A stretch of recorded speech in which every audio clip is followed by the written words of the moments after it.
Yo, what's going on, everybody? You're watching Knicks Now by Chat Sports. I am your host, Marshall Green, and trade deadline day is here. Will the Knicks make a move? Can Leon Rose pull a rabbit out of his hat? What are the New York Knicks going to do? They made a trade late last night, acquiring Dalen Terry in a swap for Guerschon Yabusele. And the latest news and rumors suggest the Knicks are working to make that a multi-team trade to acquire another player. We got 3 hours and 39 minutes until the NBA trade deadline is here, and I am expecting some big moves across the NBA. This day doesn't ever really fail to live up to the hype. Major shout out to everybody in the building. My guy Dean, Lynn Dior, Frank Lagos. What up, Joseph? Brian Scan. What going down in the building? What up, Tom? Juan, what's happening? Joseph, Brian coming in with a super chat. Major shout out to all of y'all. If you're here ready for trade deadline day, as they got Bo Jackson talking about the biggest difference in the NFL now versus when you played on ESPN, that's why you subscribe to this channel. We're talking NBA. Nobody else is. That's why you're here. We will be live for the next 4+ hours. We will be letting you know about every single trade that goes down. We'll be covering the trade deadline at large, but with a primary focus on the New York Knicks. Let's go. Carl says Leon Rose is a mastermind. Yeah, I think you got to give him a lot of credit. And it's kind of like, it's a double-edged sword because the reason he had to get off Yabusele is because he signed him and it was a horrible move. And look, I think a lot more of that blame does go to Guerschon. But I think at the end of the day, when you sign a player and you don't have a coach, there's going to be a chance that that player does not fit then with the coach that you do hire. And I think, Andrew, it's become apparent that him and Mike Brown just never really saw eye to eye. They didn't work well together, and Brown didn't put him in spots to be successful, and Yabusele didn't make open shots. Yabusele didn't play defense, and didn't work out. Mike Brown would have gotten over it if Yabu was lighting it up. He would have figured out a way to use him properly. Bottom line is he didn't get it done. And we talk about it more in football, I think, than the NBA, but like that idea of alignment between the front office and the coaching staff is still important. Like you have to share that same vision so that way you can get players that the coach wants to use. They have a plan. Obviously, with the timing of the way the Knicks did things this offseason, that didn't line up with signing Yabusele and hiring Mike Brown. So just a miss there. Knicks they just kind of move on, cut their losses, and try and not impact their future too much by moving off Yabusele's contract, freeing up some space for next year. And there's still a chance they bring in a potentially more impactful player than Dalen Terry. Being reported that that's not finalized yet because the Knicks are still shopping around. So we'll see if they can get someone who can kind of potentially step into the rotation and give some valuable minutes. I mean, you weren't really getting anything from Yabu, so anything more than that is kind of a plus, an improvement to the team. We'll see what happens. So let's go. Shout out to Riso in the building saying real one. Give me Misi and Alvarado. I would be shocked if you're getting Misi and Alvarado. I don't even really see a way that the Knicks can make that happen, to be honest with you. New York teams forever. Shout out to you, man. Says, I don't see why the Spurs and Thunders don't go after Giannis. I think because they're two teams that have never really been a push their chips all into the center of the table. And the Spurs don't have to win this year. And the Thunder don't have to win this year. And Sam Presti is addicted to hoarding picks. And then you have to ask the question, does Giannis want to live in OKC and play in OKC? Does Giannis want to live and play in San Antonio? I don't know. If I was San Antonio, I'd be looking at it. If I was OKC, I'd be looking at it. Maybe there's a late surge from Presti or the Spurs today, but if Giannis is available, every team should be at least trying to do what they can to acquire him. Whether or not they have a real chance or he'd want to play there is a different story, but he's arguably the best player in the league.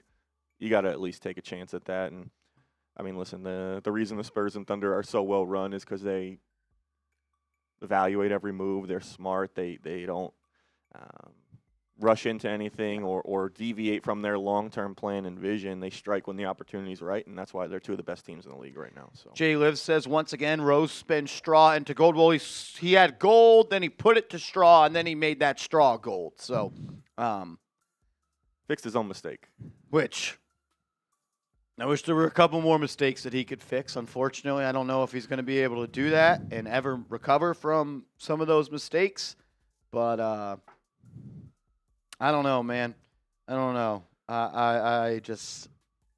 Shout out to Brian coming in with the super chat. Said, upset we did not get Ayo. Yeah. Ayo's been a player that has long been on my wish list of trade targets for the New York Knicks.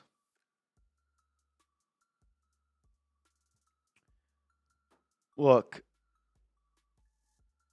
they couldn't make it happen. It would have been tough to make it happen. The new CBA makes it so much harder to acquire players.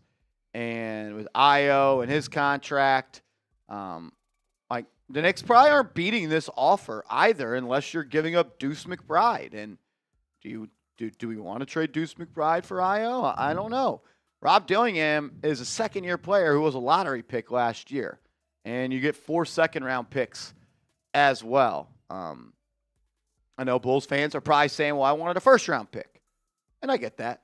But you got 4 second-round picks, and you get Dillingham, who, I get it, has not lived up to the hype, but he was just like the 9th overall pick in 2024. Yeah, kind of player the Bulls should honestly be taking a flyer on, high upside, see if they can get anything out of him. Obviously, it's early to rule anyone out at this point, but Bulls have kind of been stuck in mediocrity for a while, so... Yeah.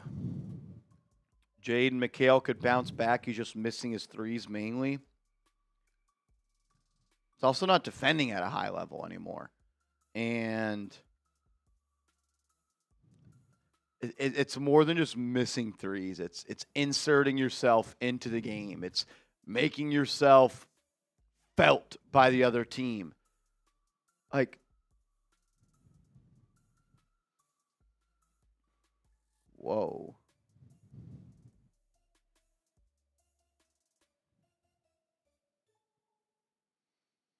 Big Nick Energy on Twitter, who has gotten a lot of scoops in the past, just tweeted out, Dalen Terry rerouted to New Orleans.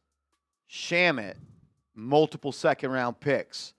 Don't kill the messenger. If the Knicks trade Landry Shamit today,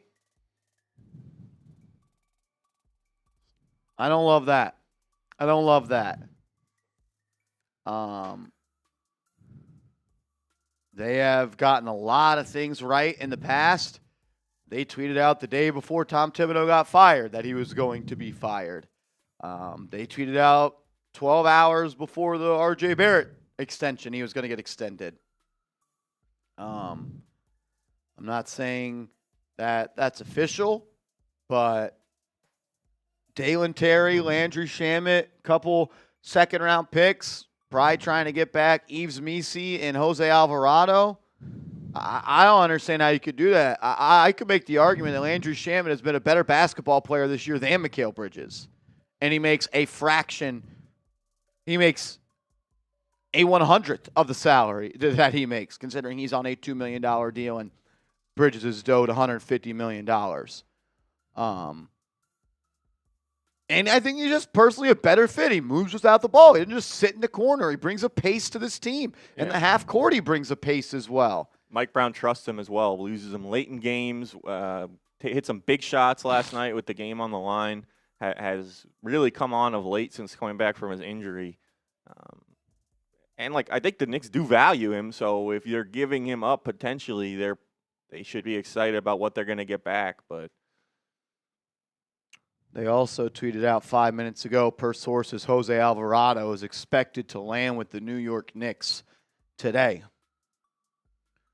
They've been on the Alvarado thing since mid-December. I don't see how you could trade Landry Shamit for Jose Alvarado. That and seconds? I'd rather just have Shamet than Alvarado. We'll dive more into it coming up in a second. First, though, I got to tell you about our sponsor, DraftKings. The NBA's biggest stars deliver the biggest moments with DraftKings Sportsbook, an official sports betting partner of the NBA.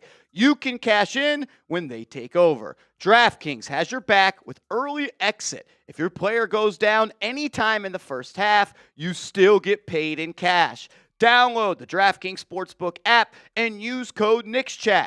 New customers can bet just $5, and if your bet wins, you'll get $300 in bonus bets instantly with code NICKSCHAT in partnership with DraftKings. The crown is yours. Gambling problem? Call 1-800-GAMBLER. New York, call 877-8-HOPE-NY or text HOPE-NY. Connecticut, call 888-789-7777 or visit ccpg.org. On behalf of Blue Hill Casino in Kansas, wager tax pass-through may apply in Illinois. 21 plus in most states. Void in Ontario. Restrictions apply. Bet must win to receive bonus bets, which expire in 7 days. Minimum odds required. For additional terms and responsible gaming resources, see dkng.co/audio limited time offer. Shout out to DraftKings for sponsoring today's show. Please bet responsibly. Don't be like Muted Growl says, I'm putting my entire paycheck in DraftKings tomorrow. Bet responsibly. Can you add Mikal Bridges into that trade and you get Trey Murphy back? I'd do that, but man, I don't know about trading Landry Shamet. Like, Alvarado is a solid player. We could pull up some stats for him. Are the Knicks, like, I would just rather have Landry Shamet. One is a 5'11" point guard who plays really hard. The other one is like an actual good defender who shoots the pill well and works well with this team. And how many clutch buckets did he hit last night against Denver? I'm not saying they're wrong. I'm hoping they're wrong. Like, I understand why people would like Jose Alvarado. I understand why the Knicks may think they need to add a guy like Alvarado. I just don't know how you can think that the right move for this team at this time is to move off of Landry Shamet, who has been one of the more important players of the season. Like, do we think that Jose Alvarado is that much of an upgrade over Tyler Kolek to where you have to give up Shamet? I can't see it. I hope they're wrong.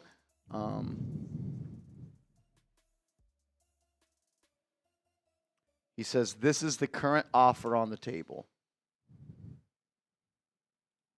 Like, probably getting back Yves Missi as well. Alvarado and Missi for Shamet, Terry. That doesn't even make sense.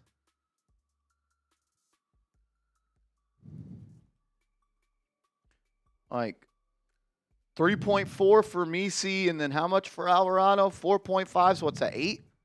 Yeah. Shamet's on like a minimum.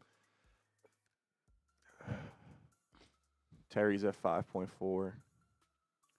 So 5.4 for him. You need to get 3. Shamet makes 2.2. Yeah, Dottier, who makes 2.8. Dottier, Shamet, Terry for Alvarado, Missi, and that's a horrible trade. It's a horrible trade. Knicks wanted Yves Missi that bad. They could have had him in the draft. He went 21st overall in 2024. I think the Knicks had like the 18th or 19th pick before they traded down.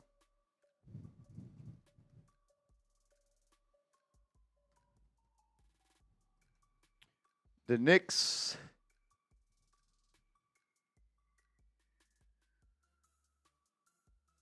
or they had the 24th pick? I don't remember. What year did they get? That would be 2024 draft, right? Yeah, this is Missi's second year, so it should be the same draft as Dottier.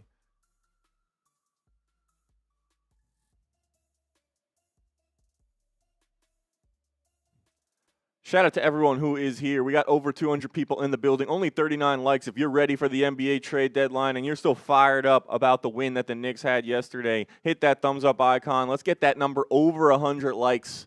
It's free, helps us out, helps get more people in here so we can all get ready for the trade deadline together. We appreciate your support, and let's go Knicks. I just don't understand how you would even, think that that's a good one. Landry Shamet this year has been pretty damn good. He hasn't been playing his way into a trade. Last 3 games, 23 points, 14 points, 16 points. 3, 9, 2, 12, 18. Also, Landry Shamet can win you a playoff game. Doesn't make sense for New Orleans. What does New Orleans do? I guess they traded away their first. Maybe they're trying to get better this year, but what are they going to do with Landry Shamet?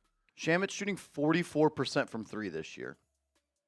I think the only motivation to get that done would be that you fear in the offseason that you can't re-sign him. But let's worry about the offseason in the offseason. We're trying to win a championship right now. Yeah, you can't get too cute. If that's the reason why, that's getting too cute. Shooting 44% from 3 on 5 threes a night. That doesn't make any sense to me. I'm hoping that they're wrong. Ian Begley says one NBA team told Ian Begley that the Knicks value Mitchell Robinson more than any other team in the league. Says because of that, I assume they're going to do what they can to re-sign him, do what they have to do to re-sign him.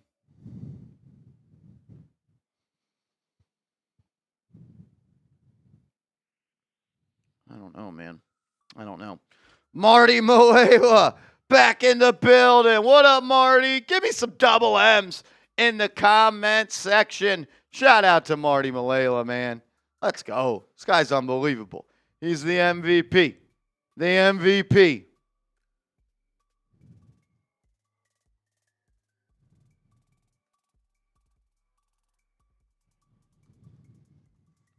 Massive mistake. We got a 3-point goal. Marty Moela. Bang! Marty Moela. Let's go. I'm ready to rock and roll. Shout out to Marty Moela. $50 super chat. You the man, brother. Good to have you in the building as always, Marty. Thank you for being here, my man. Thank you for always supporting this show. Your squad's adding a bunch of second-round picks, Marty Moela. I feel like we're slowly converting Marty to a Knicks fan. I think Marty is a Knicks fan at this point. Yeah. He was a Jordan fan. Now he's a Knicks fan. Yeah, it's okay, Marty. We'll welcome you in. It's all right. You don't have to. I know you're a loyal guy. You want to stay loyal to the Bulls, but come on, just don't do that to yourself. Be happy. Become a Knicks fan. Yeah, CPJ. I'm seeing the big Nick energy stuff as well. I just don't understand how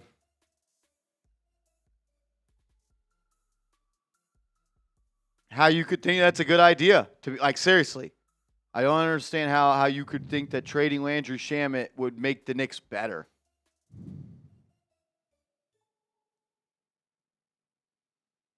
I'd rather keep Shamet than keep Mitchell Robinson.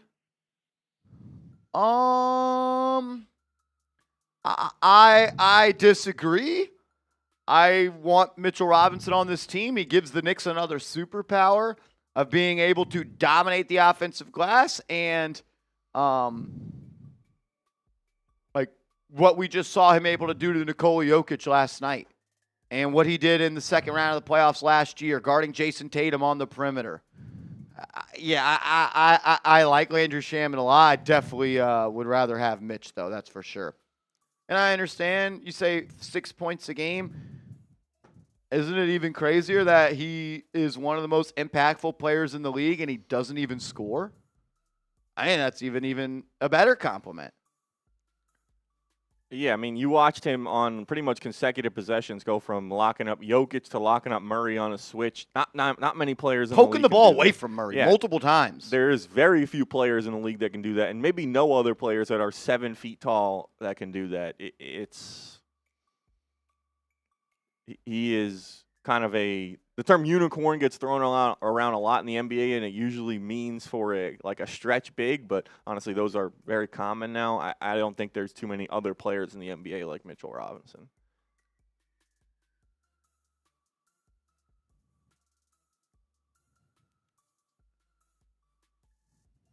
I mean, Landry Shamet is shooting 45% from three this year on 5 threes a night.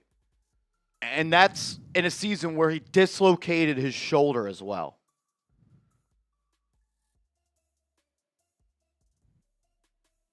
You can't do that. Unless you're getting back Trey Murphy or Herb Jones. Yeah,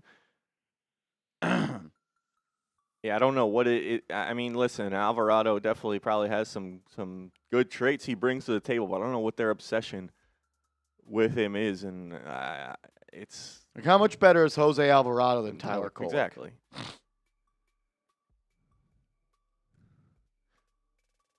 Like, is he a CAA guy? Is it a CAA thing? Like, is it?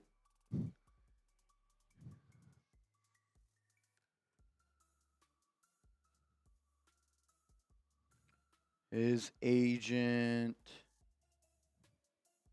usually this, yeah, CAA. Yeah, there you go. CAA. Shout out to you guys, 300 people in the building. You're ready for the deadline. We're going to be rocking and rolling like Marty Malela all the way up until and after the deadline. Hit that thumbs up icon. Let's get to 100 likes, 28 likes away. Smash that. And if you have liked the video, go ahead, type me. We can give some shout outs to all the real ones.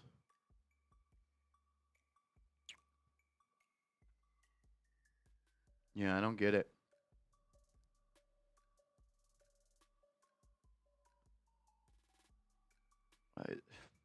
I can't see it. I can't see it. Shout out to Ryan, real one, liking the video. Keith Turner, Iron Bear, John Mosgrove. Yeah, he's the best shooter on the team, CPJ. He's one of the more willing defenders on the team as well. He plays well off of Jalen Brunson. I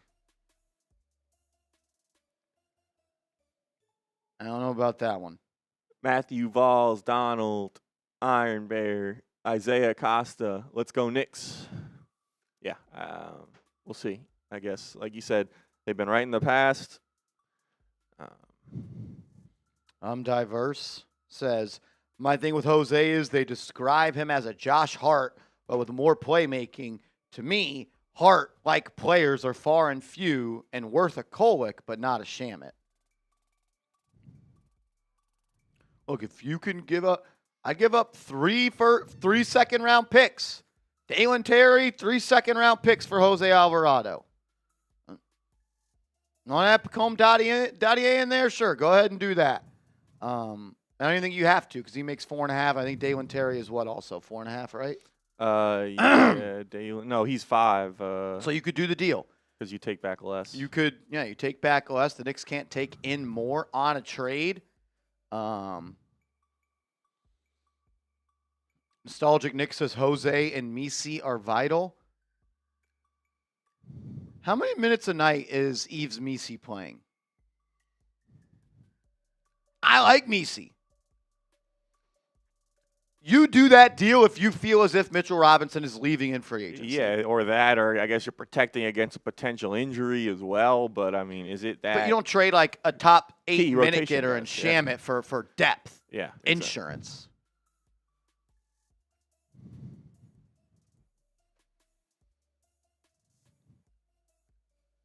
Like, if you talk about the best players, I'm not talking about like on a 2K rating scale. Like, Landry Shamet has been one of the better, he's had some of the most influence on winning this year than any other player on the Knicks. Yeah, I mean, you just look at his stats from last night. He hit some big shots down the stretch. Like, how many times did we say Mikal Bridges, like, let's go, hit a big three, and then he missed three after three after three. Then we saw Landry Shamet get an open three in the corner late in the game, just knocked it down, and that's not the first time he's done that. Had some big scoring outbursts as well. Two-way player that Mike Brown trusts to close. Been in closing lineups multiple times this season. Pretty shocking to hear the Knicks are potentially looking to move on from him. What were to happen if you pulled like a list 5 stat through that graphic? You could do it. I don't think we can get like a list of all of them. I'd have to just like change it for player by player. I'm saying if we moved over a list 5 Landry Shamet and we displayed it through that graphic, what would happen? I think we could get that. I think that makes more sense than just have those numbers up from yesterday. Yeah, CPJ, I don't know. I don't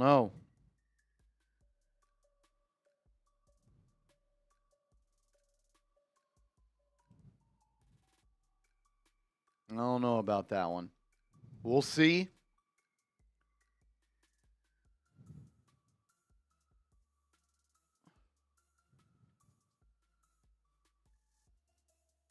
I just moved over a list 5 into the 2024 master.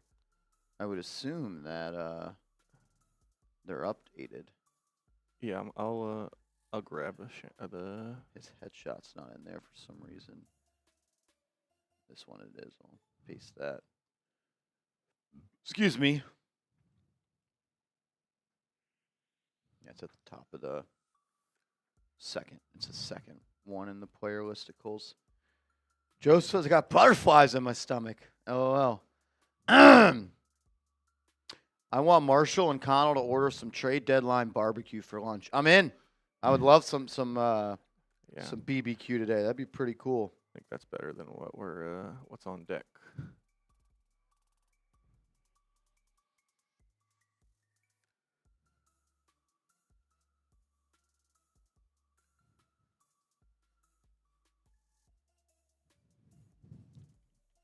Any chance of getting Dante DiVincenzo back? I don't think so. If that does work, let's just see if it works real quick. Yeah. And I have an idea. Dante for Mikal. Did the Timberwolves do that deal? I don't even think Dante's had that good of a year. Let's see. Look, we love Dante.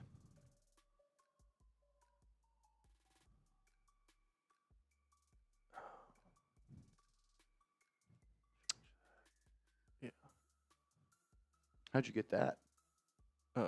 Using the auto graphics.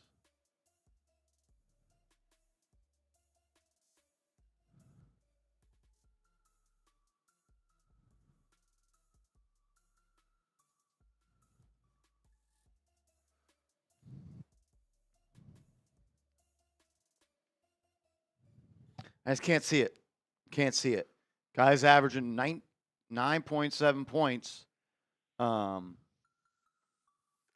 Maybe just read only to PPG. And like APG and then RPG. I don't know if you could do that for everyone or like what, but I think that's like something we can just go to for players instead of having to take up the full screen. Have that on there.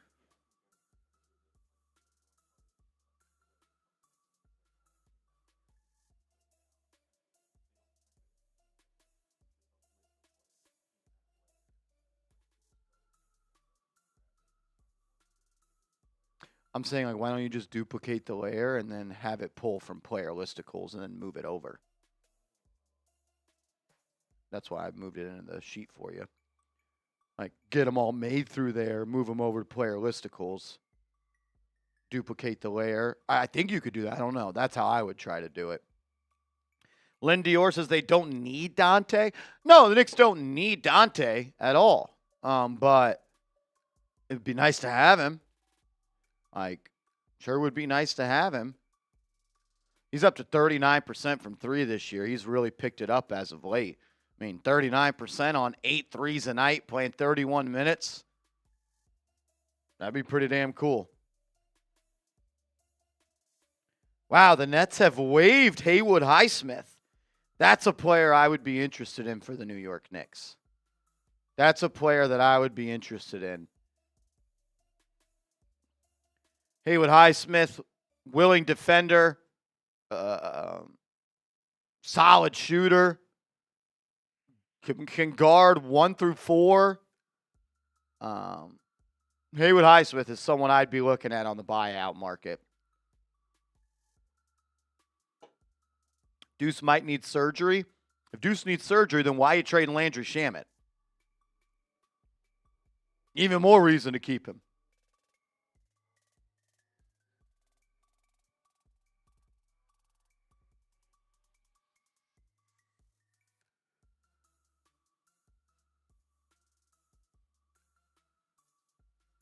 Haywood Highsmith would be someone I'm interested in for sure. Excuse me.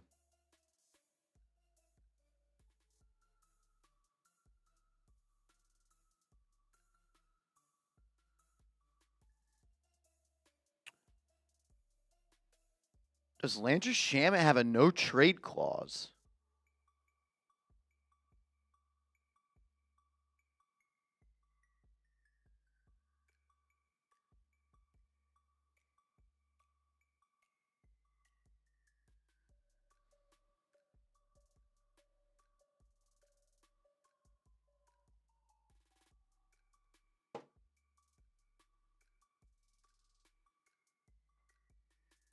Sometimes if you sign those 1-year deals, you get that no trade clause.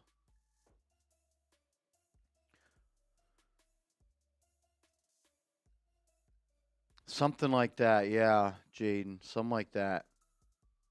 Burninch is just like with Terry. Trade is coming that nobody saw. YouTube comment raider says, I didn't want to trade Deuce, but if you want a stud, you have to. Yeah, I mean, you got to give some to get some. You got to give some to get some.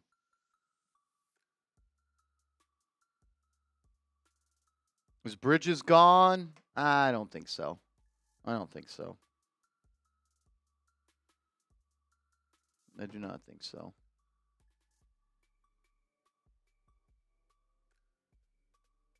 I do not think so.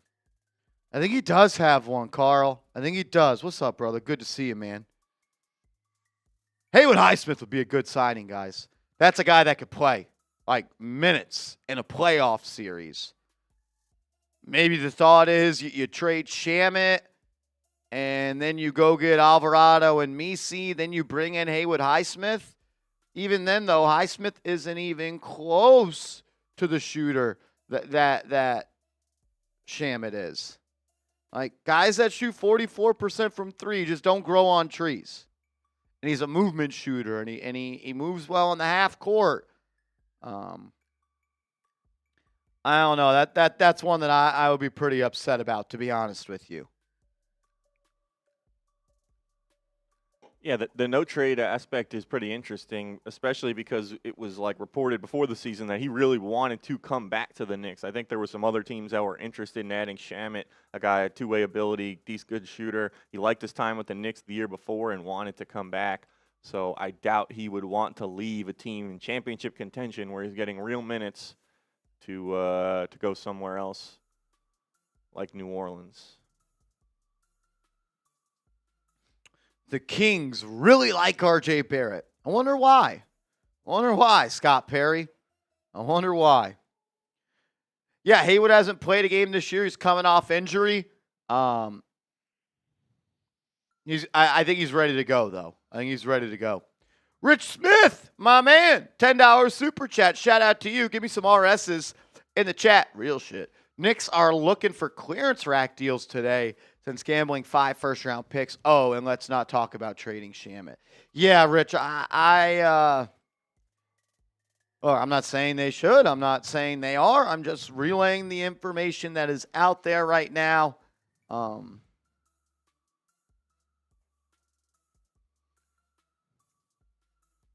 I hope it's just a rumor.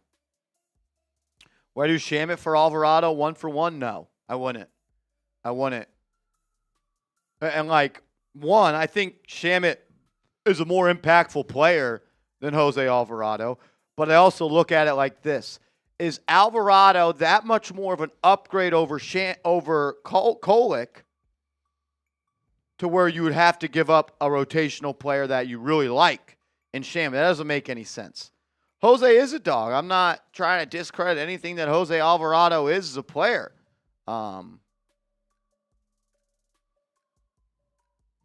But to have a marginal upgrade, and the cost of the marginal upgrade is to deal someone that's been playing very good basketball for the Knicks, that doesn't make sense. I'd rather have Landry Shamet and Kolek than Alvarado. That's essentially what you're doing. You essentially would be trading Kolek as well. I know he'd stay on the team, but he's out of the rotation then. Yeah, you're not trading for Alvarado to not get those minutes. So. Misi would be in that deal, and maybe that's the reason the Knicks want to do the deal, and they're worried Mitch could leave in free agency. You should know today if you could bring back Mitchell Robinson. We didn't wake up today and find out today that Mitchell Robinson is an unrestricted free agent.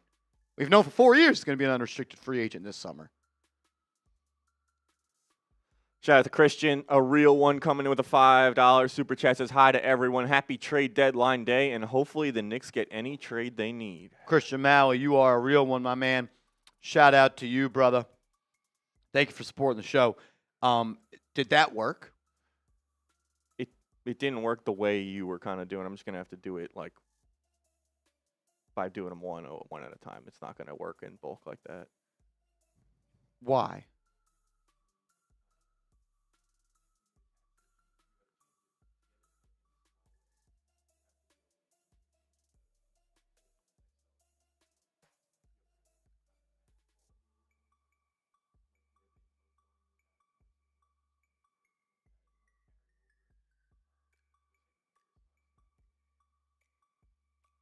Gotcha.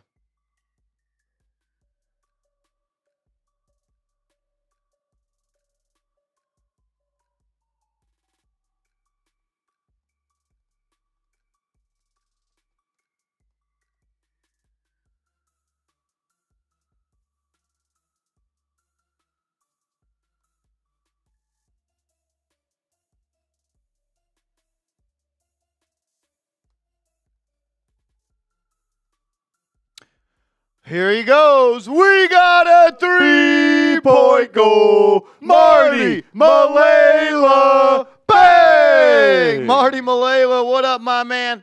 Shout out to you. His second $50 super chat of the day. Show him some love. Give me some MMs in the comment section. If I'm the Knicks, I'd be looking to trade Huck Porty. I think I think if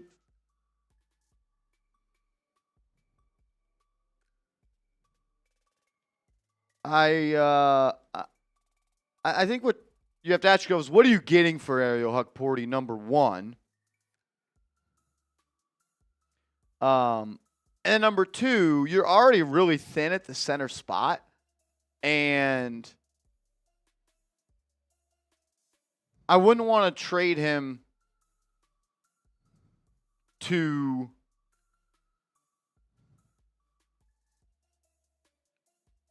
you're not getting anything of value back for Ariel Huck Porty. And then if you do trade him for, let's say, future second round pick or something like that, then you just create a hole at the backup center spot.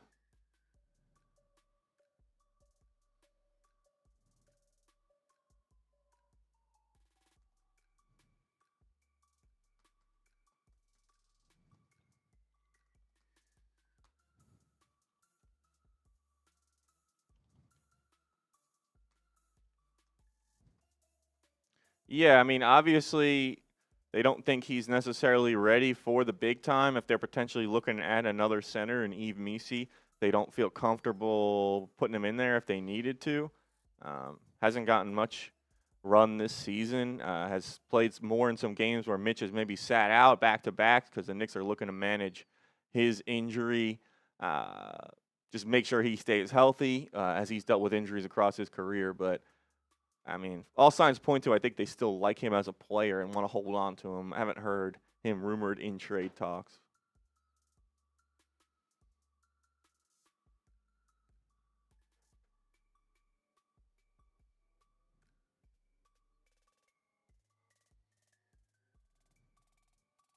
Brett says yes. You just need to convert from URL to CSV, whatever that means.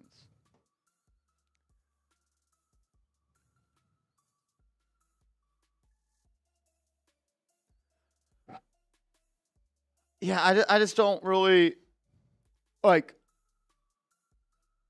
You asked the question of what does getting rid of Ariel Huckporty net you, and then you have to figure out what you're then going to do at the backup big spot. Are you like playing Trey Jamison there? I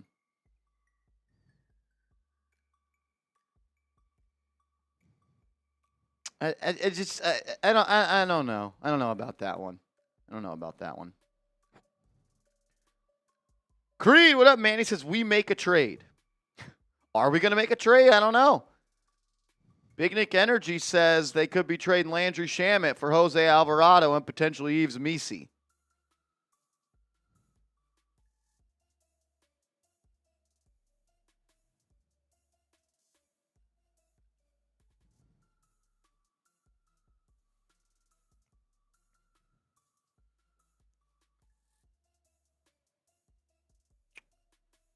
That was tweeted about a half hour ago. We haven't heard anything since. Yeah. Johnson Yu does not picking up the club option for Dalen Terry. Well, he's a free agent. There is no club option. This is his last year under contract. He'll be a free agent in the summer.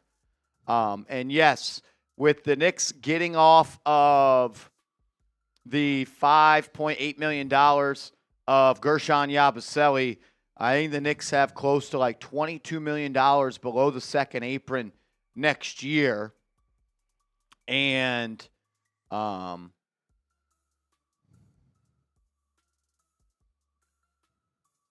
as Shams Charania has reported, the Bucks have indicated to teams that they are keeping Giannis through the trade deadline and will start making other trades. So, no Giannis trade. The Milwaukee Bucks have indicated to teams that they are keeping Giannis.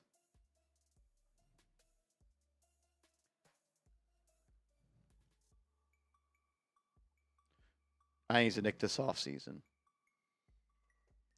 Yeah, the Bucks aren't going to, no matter what. I don't think there's a trade out there for the Bucks today that turns them into a title contender that convinces Giannis to stay.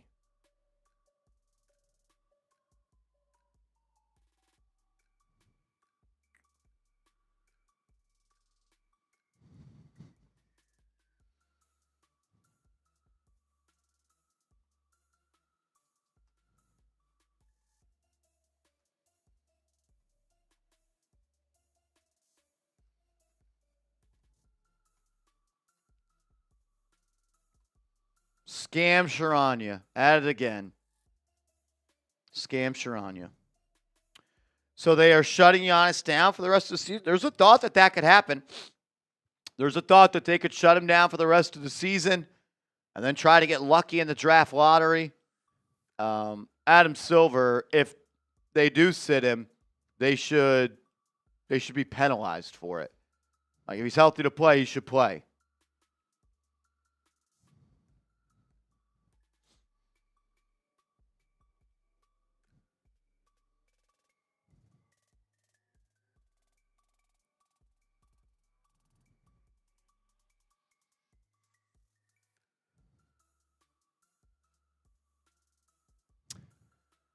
No Giannis trade, unless that's the Bucks' final call to get your offers in. Bars closing, last call. Yeah, the difference between Woj and Shams is Shams says things to create traffic to ESPN. Woj reported the news. Woj broke stories. Woj chased stories. He was a true reporter and journalist. Shams Charania is a relationship guy that just passes along information that he hears.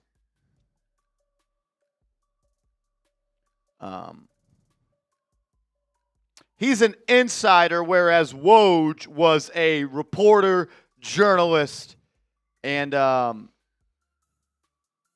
NBA misses Woj a lot. A lot. As the Milwaukee Bucks have agreed to a trade, Karl-Anthony and Amir Coffey to the Suns for Nick Richards and Nigel Hayes-Davis.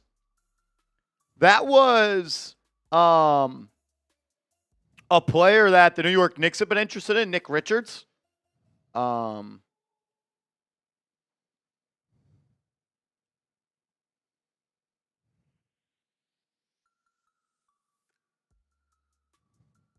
Yeah, so potential Knicks player that they had interest in for 2 trade deadlines in a row, and Nick Richards, he gets traded to the Milwaukee Bucks. They offload Karl-Anthony and Amir Coffey.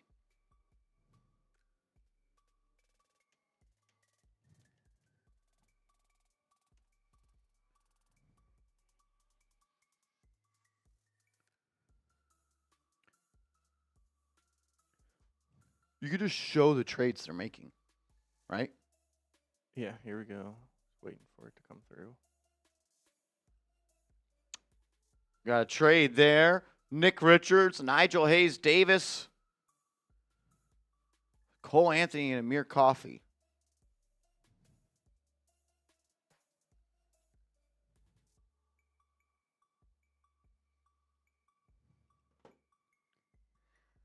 A lot of just feels like we're doing trades to do some trades.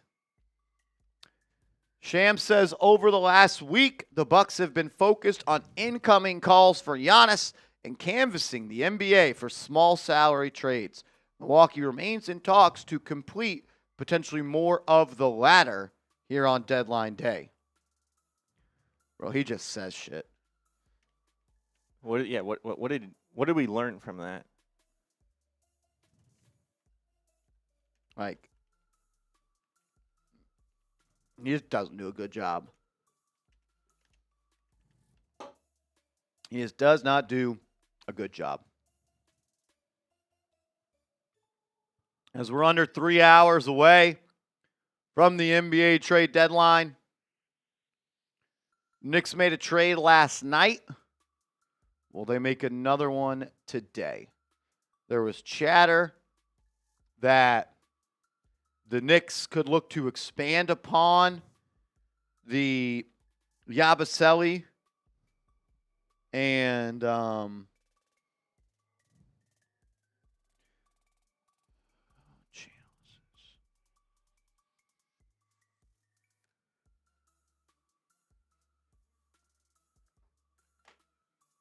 tune into NBA Today, trade deadline special on ESPN2. Let's see what Scam Sharani is saying on ESPN2. Well, it doesn't look like a trade deadline special to me. It's not 1 p.m. Eastern time yet. We're still an hour away. Oh, my goodness. We got a 3-point goal. Seth Gross, bang! Seth Gross from way downtown. Seth Gross. My man, thank you for being here. Thank you for always the very generous contribution and love that you always show to this channel, man. Seriously, thank you. Seth Gross, subsequent to the trade deadline, what do you want the team to look like tomorrow? I would think you want better team dynamics on offense, less one-dimensional, better cohesiveness, and better, more active, aggressive defense. So who fits? I guess when it comes to making a trade and trying to keep it realistic, I don't really know if there's a trade out there that the Knicks can execute today that's going to do those things. Like, who are you giving up? And what are you giving up that's going to bring something back that's better? You got a handful of second-round picks. You got 8 tradable second-round picks. Can you do Pacome Dadier and second-round picks to get you something? I don't think so. That's worthwhile. Does Dalen Terry and a handful of second-round picks net you anything? I don't necessarily think so. You got it over there? If you don't know, just ask. Yeah. Yeah, what? I don't think it. Probably have to change his photo to a link. That'll be my guess. Knicks logo as well to a link. Team logo to a link. And then in theory, you can go into the graphics builder, type in every player on the Knicks, move those over, and pull them from the player listicles, right?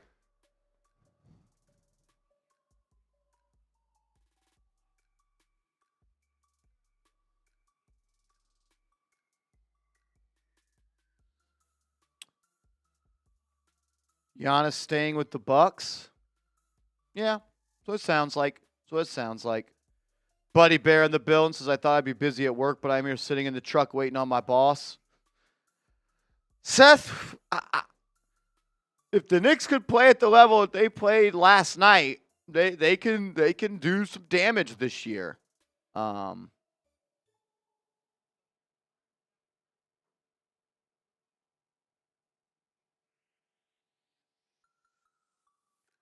they able to play like that every night? And like, what's even like, you look at it one of two ways. Can you get anything more from Mikal Bridges? Can you get anything more from him as a player? You're going to need to. I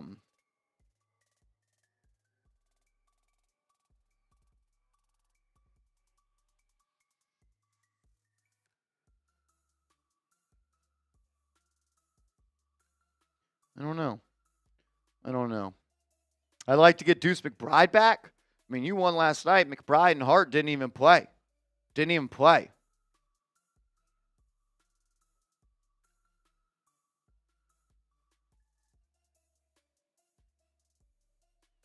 With Giannis staying, you have to ask yourself the question,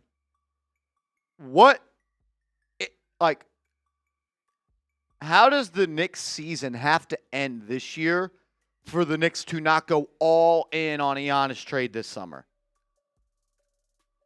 And I think the only way that is if you win the NBA title. I think even if you get to the NBA Finals and lose, and Giannis indicates that he wants to be a Knick, I think that they will trade for him. And you will have a much better trade package this summer. Jake Fisher reporting, quote, they were never serious, said one team executive who was discussing a Giannis trade with the Bucks.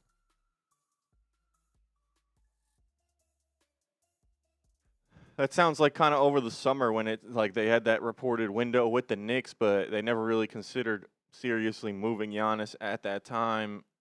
I get why they don't want to move him. He's Giannis, but it seems like he doesn't want to be there yet, and they're kind of just playing this chess match, game of chicken, and for him to officially request a trade out of there and make it to the point where he can't stay.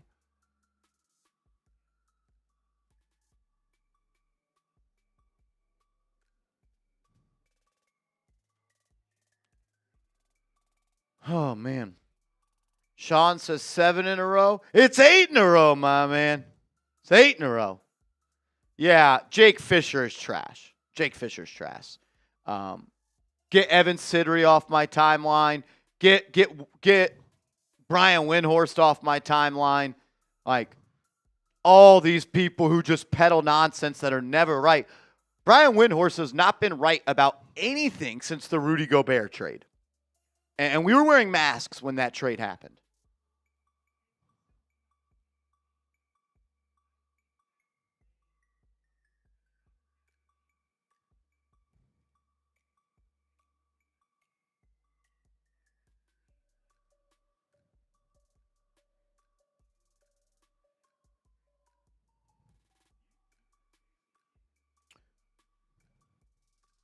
He hasn't been right in years. Hasn't been right in years. It's like, that's your job. And the thing that upsets me about Windhorst is he acts like he has this plethora of inside information, and he speaks in a way as if he is always in the know and is always right. And, bro, you haven't been right in how long?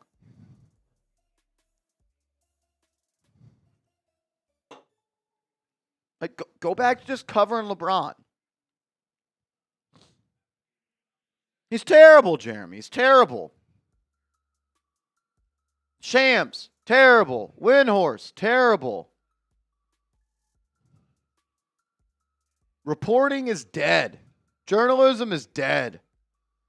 No one finds scoops anymore. They just get the information once the deal's done. Woj said it. I was getting Luka information. I just didn't care to share it. We didn't hear about the Luka trade till it happened.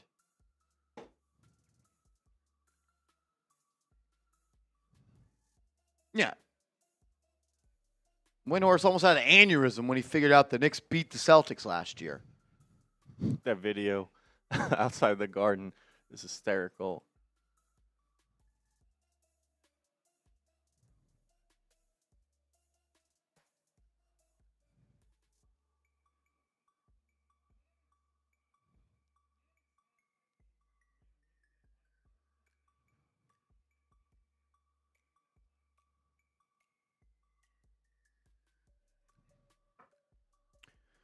Dean says Bucks are a clown organization.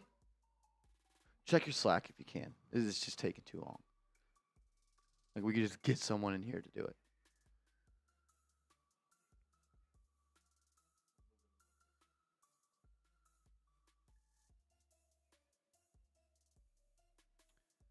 All 4 players in the Milwaukee and Phoenix trade are on expiring deals. Nick Richards and Nigel Hayes-Davis going to the Bucks. Suns receive Cole Anthony and Amir Coffey.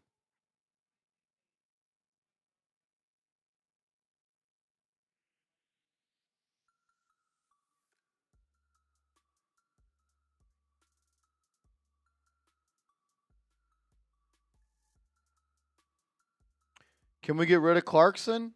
What are you getting back for Jordan Clarkson? We could trade all these players. The question becomes, what are you getting back for Jordan Clarkson? Right?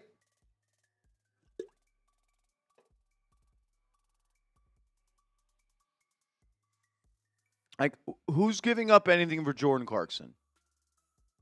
I don't think much. He's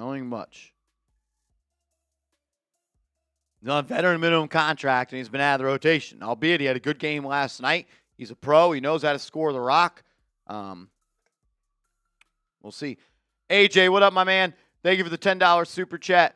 Marsh, when you look at a playoff matchup, what team worries you the most for the Knicks, and should the deadline be about fixing that? I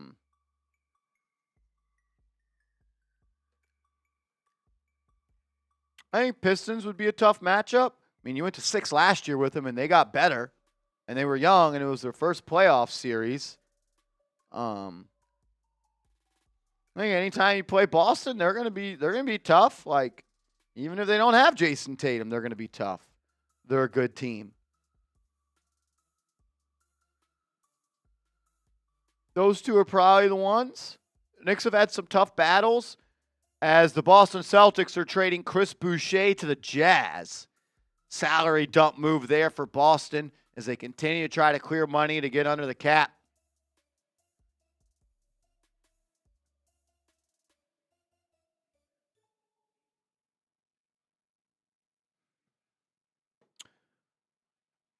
Yeah, I think the Magic would be a good series. I think it would be a tough series versus Boston. I think it would be a really tough series versus versus Detroit.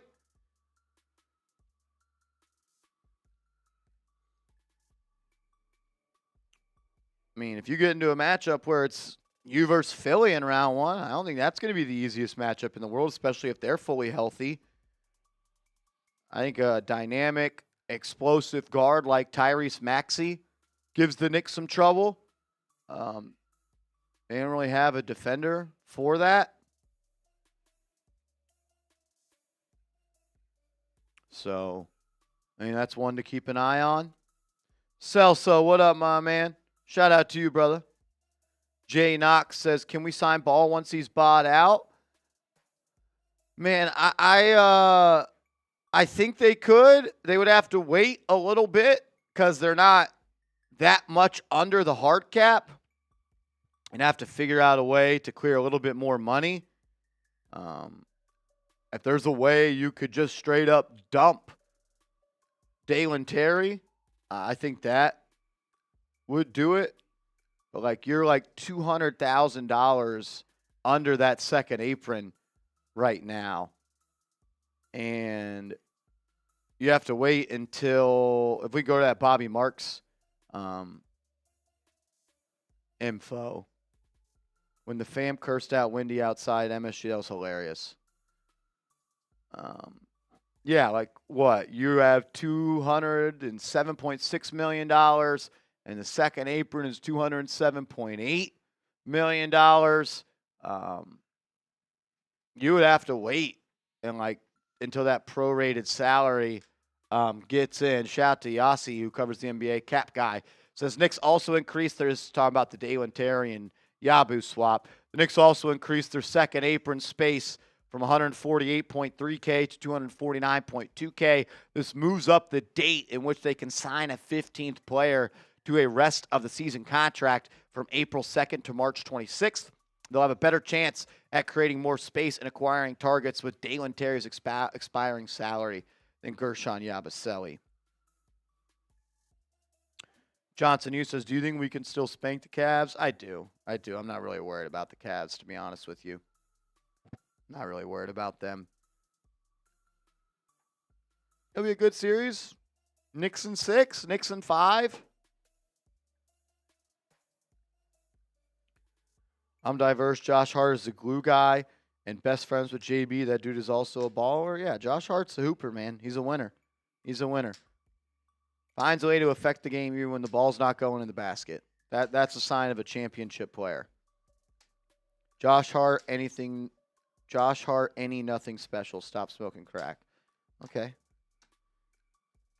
Like, I think the way to tell if someone knows what the hell they're talking about is their evaluation of Josh Hart as a player. If you don't think Josh Hart's a good player, you just probably don't know what you're talking about. Vegas says I would move Jordan Clarkson for space. Like, trade Clarkson to somebody for a second-round pick. Yeah, you could do that. Would a team do that? Maybe it's Clarkson in a second for a second. I heard that Boucher was going to be an impact player for y'all. Oh, seems like that's all y'all worry about in Boston. Yep, you're broke. Rudy, going to X-Conscious? Yeah, X-Conscious. That was a bad take, my man. I'm sorry, but I'm done with Bridges. Not productive on offense, says Sparks. Yeah, he's left a lot to be desired. Buddy Bear, what up, my man? Can you let my coworker Marco know the Lakers suck? He's sitting next to me. He likes LeBron for some dumb reason. I mean, yeah, I don't know if the Lakers suck, but what team are they in the Western Conference? Not better than OKC. Not better than the Spurs. Not better than the Nuggets. Are they better than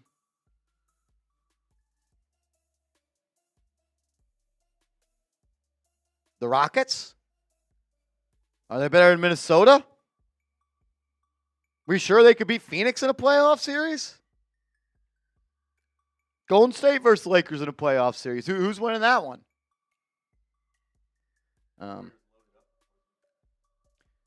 Warriors loaded up with Porzingis now, so that may be tough.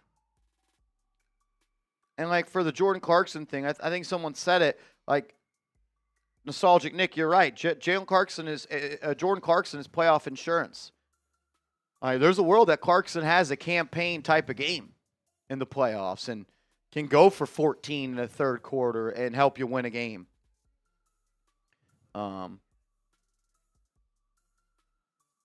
I wouldn't just dump him to dump him.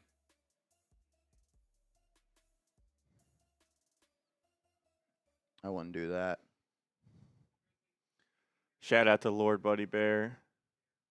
Lord Buddy Bear. A real one. Shout out to Lord Buddy Bear.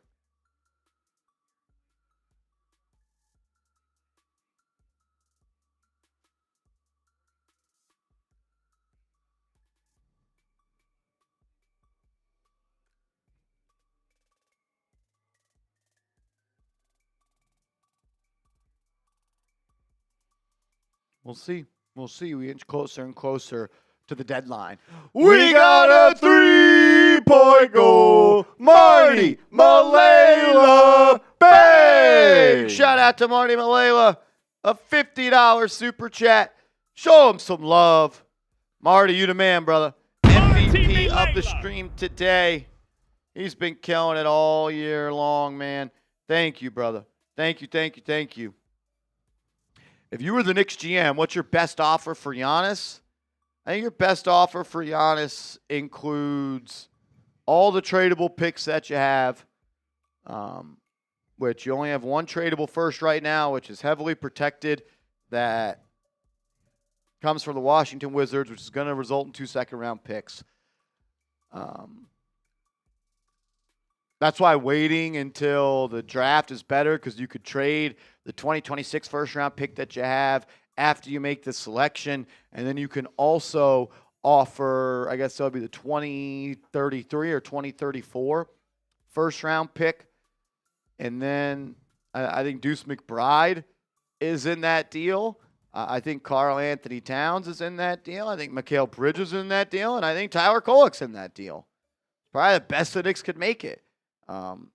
If they want OG over Bridges, and obviously OG is in that deal, as well as I didn't read the rest of it. It says I want to hear from the chat first, then Marshall's offer. I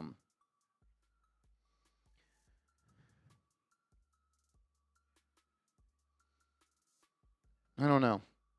I think if the Knicks don't win the championship, I think they're going to go and do everything they can to trade for Giannis. I think everything they can. I mean, they're not just going to sit, watch, and not go make a trade.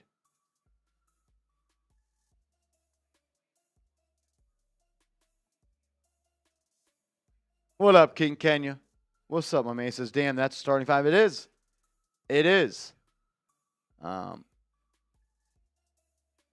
if your starting five was Mitchell Robinson, Giannis, OG, Hart, and Brunson, and that's how you close games. That'd be pretty damn good. Lack shooting a little bit.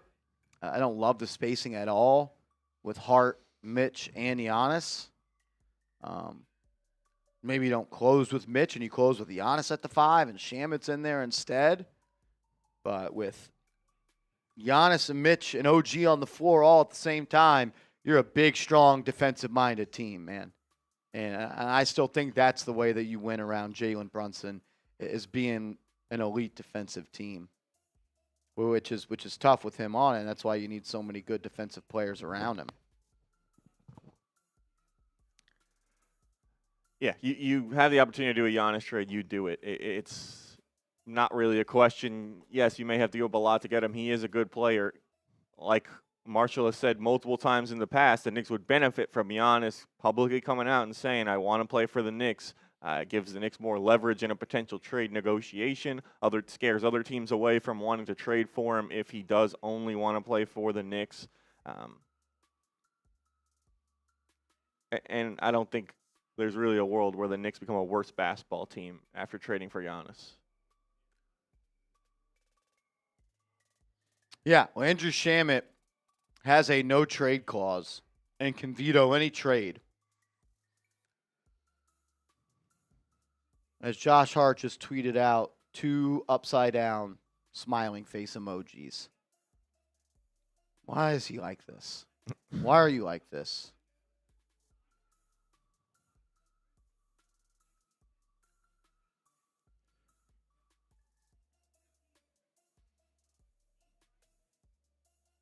Why does he do that? He already deleted the tweet. Already deleted it.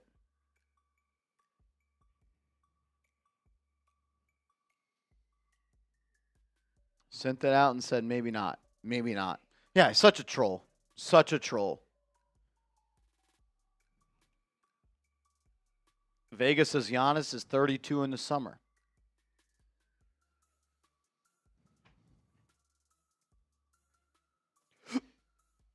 Giannis, Cat will be 31 in November.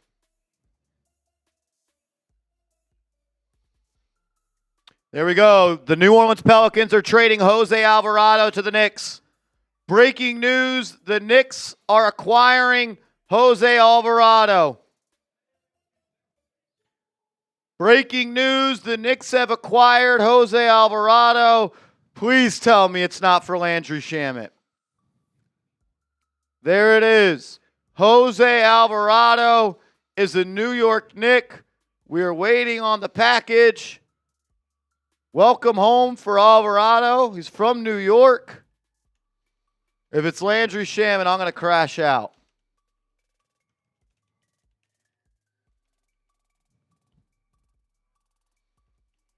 I would assume this is in peace with the deal with Dalen Terry. Josh Hart tweeted out, and then moments later, Alvarado. Come on, man. Stop playing. What's the deal? What is the deal? Breaking news. Knicks have traded for Jose Alvarado. I have a hard time believing it's for Josh Hart if Josh Hart isn't the headliner in the tweet. I mean, do I mean what? never mind.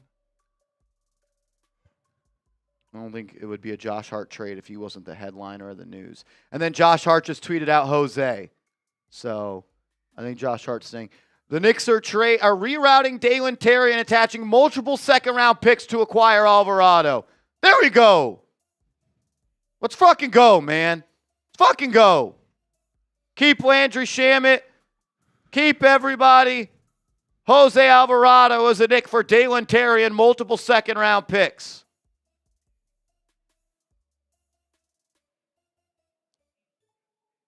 Freaking go, man. It's a good trade. After the thought that Landry Shamet could be in the deal, that's huge. That's huge. Yeah, Knicks really only add to their rotation. Like you said, you basically turned Yabusele into Alvarado in terms of the players in the deal, and you weren't really getting anything from Yabusele. So 2 second-round picks to the Pelicans. So you get Jose Alvarado for Guerschon Yabusele and 2 second-round picks. Great freaking move, Leon. yeah, good stuff from Leon Rose. Let Leon cook. The burner was off this offseason, but he made a good move there.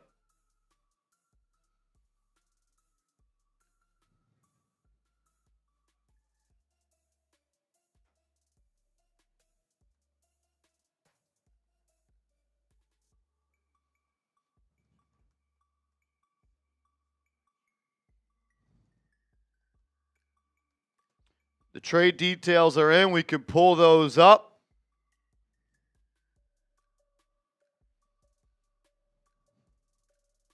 As the Knicks have acquired Jose Alvarado.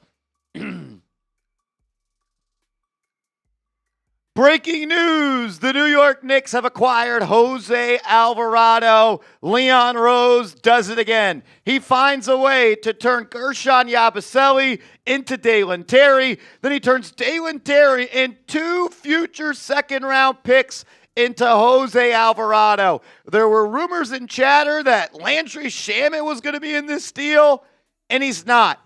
What a move for the Knicks. Grade the trade for me. Down in the comments, A, B, C, D, or F. I got to give this an A+, man. You signed Yabusele. It didn't work. And all you have to do is attach 2 second-round picks to him to get Jose Alvarado, who's a spark plug off the bench. He's from New York. He plays with that New York grit. Defensive-minded player, going to bring a lot of energy. And he is a game tilter. Plays a winning brand of basketball. Jose Alvarado, you are a New York Knick. Freaking go, man. Yeah, sweet job by Leon Rose, letting him cook again. He turns Yabusele, like you said. Basically, you're getting Yabusele, or you're getting Alvarado for giving up Yabusele in 2 seconds. A steal for the Knicks, a guy who was out of the rotation for head coach Mike Brown, and Alvarado expected to provide a spark off the bench with some defense, some gritty defense, knocking down some tough shots, and bringing just an edge to this team.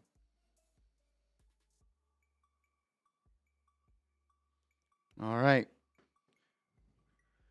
So I got grade the trade weigh in. We'll have the stats for Alvarado. Can use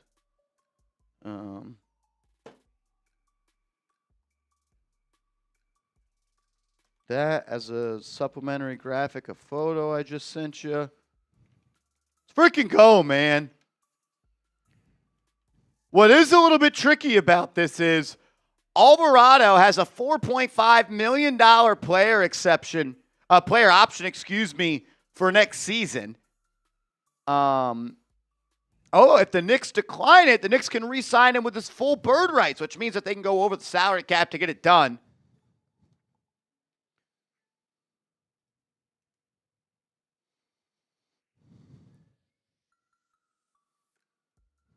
Let's go. Just grade the trade. Just grade the trade. It's a good move. It's a good move. Dalen Terry and 2 second-round picks, cash to the Pelicans for Alvarado. It's a big move. It's a big, big move. Get some more grit. You get another point of attack defender. You get some New York blood in here as he's from Brooklyn. Like it. Like it, like it, like it. Would have hated it if Landry Shamet was in it, but I like this one. I like this one.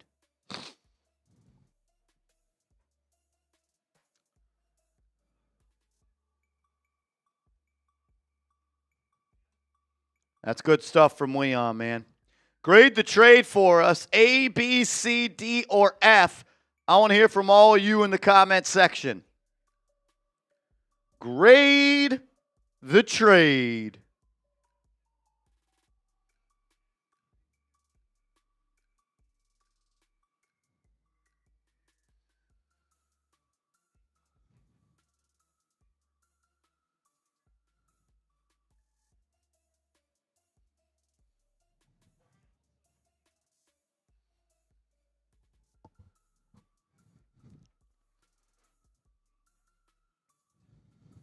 It's a nice move there for the Knicks.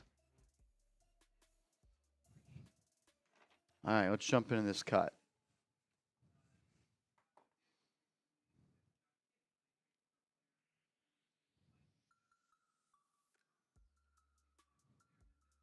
Talk about this for as long as we can, and we can close out talking about just the rest of the trades across the NBA.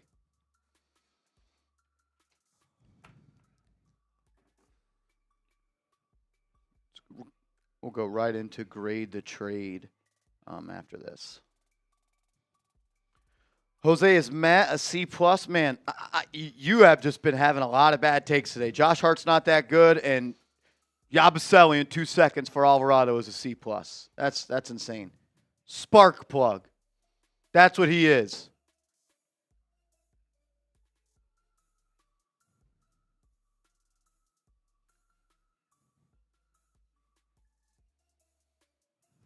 It's good time stuff. Big time stuff. All right. Jose Alvarado, you are a New York Knick. Breaking news on NBA trade deadline day. Leon Rose does it again. They have been after Alvarado for what seems the last 2 months, and they finally get the deal done. A lot to talk about, a lot to discuss, but I want all the real ones to get in the comment section right now. Grade the trade of Jose Alvarado, A, B, C, D, or F. You're watching Knicks Now by Chat Sports. I am your host, Marshall Green. Appreciate everybody for being here. This is why you subscribe to the channel, because when the Knicks make a move, we make a video. Breaking news. Jose Alvarado. He is joining the New York Knicks while the New Orleans Pelicans are receiving Dalen Terry, 2 future second-round picks, and cash considerations. Leon Rose made a move last night where Guerschon Yabusele goes from the New York Knicks to the Chicago Bulls, and the Knicks acquire Dalen Terry in that move. They make that move. They don't have to give up any future draft capital, and then they flip Dalen Terry into Jose Alvarado and 2 second-round picks. And I don't believe that the deal would have got done if it's just Guerschon Yabusele for 2 second-round picks for Jose Alvarado, or they would have done that deal. So Leon Rose on the phone, making it happen, finding out what he's got to do to get this deal done, and he makes the moves to make it possible. This is a really cool trade on multiple different levels. One, it's a homecoming for him. He's from Brooklyn. He's from Brooklyn. And he plays like an undersized New York City point guard. Grit, grind, hustle, all grit, all grind, all the time. He's going to be a spark plug off the bench for the New York Knicks. We've heard time and time again that the Knicks have wanted to add another point guard to this team. You do that in Jose Alvarado. And you get a guy that could set the table a little bit at the point guard spot. He's someone in his career this year averaging 3.1 assists. Last year he averaged 4.6 assists. Year prior to that, 2.1 assists. And the year prior to that, 3.0 assists. So he can get into the lane. He can play make a little bit. But you make this trade because of what he can do on the defensive side of the basketball court. He is someone that is a point of attack defender. I do wonder if he's too small in the backcourt to play alongside Jalen Brunson. We know that Brunson, when he's paired alongside another point guard, those minutes and the net rating and the evidence suggests that that is a winning duo. When you can allow Brunson to play off ball, you can kind of ease him up of some of that on ball pressure and let him just go into scoring mode. That's worked a lot. I wonder if this means Tyler Kolek is kind of out of the rotation at this point. Is this Deuce McBride insurance? There's been chatter that McBride has a serious ankle injury, and the Knicks are unknown, and I'm not sure when he's going to come back. And you need another perimeter defender. How many times we watch the Knicks this year, and it's like, man, they can't get around screens. They're getting beat by quick guards off the bounce.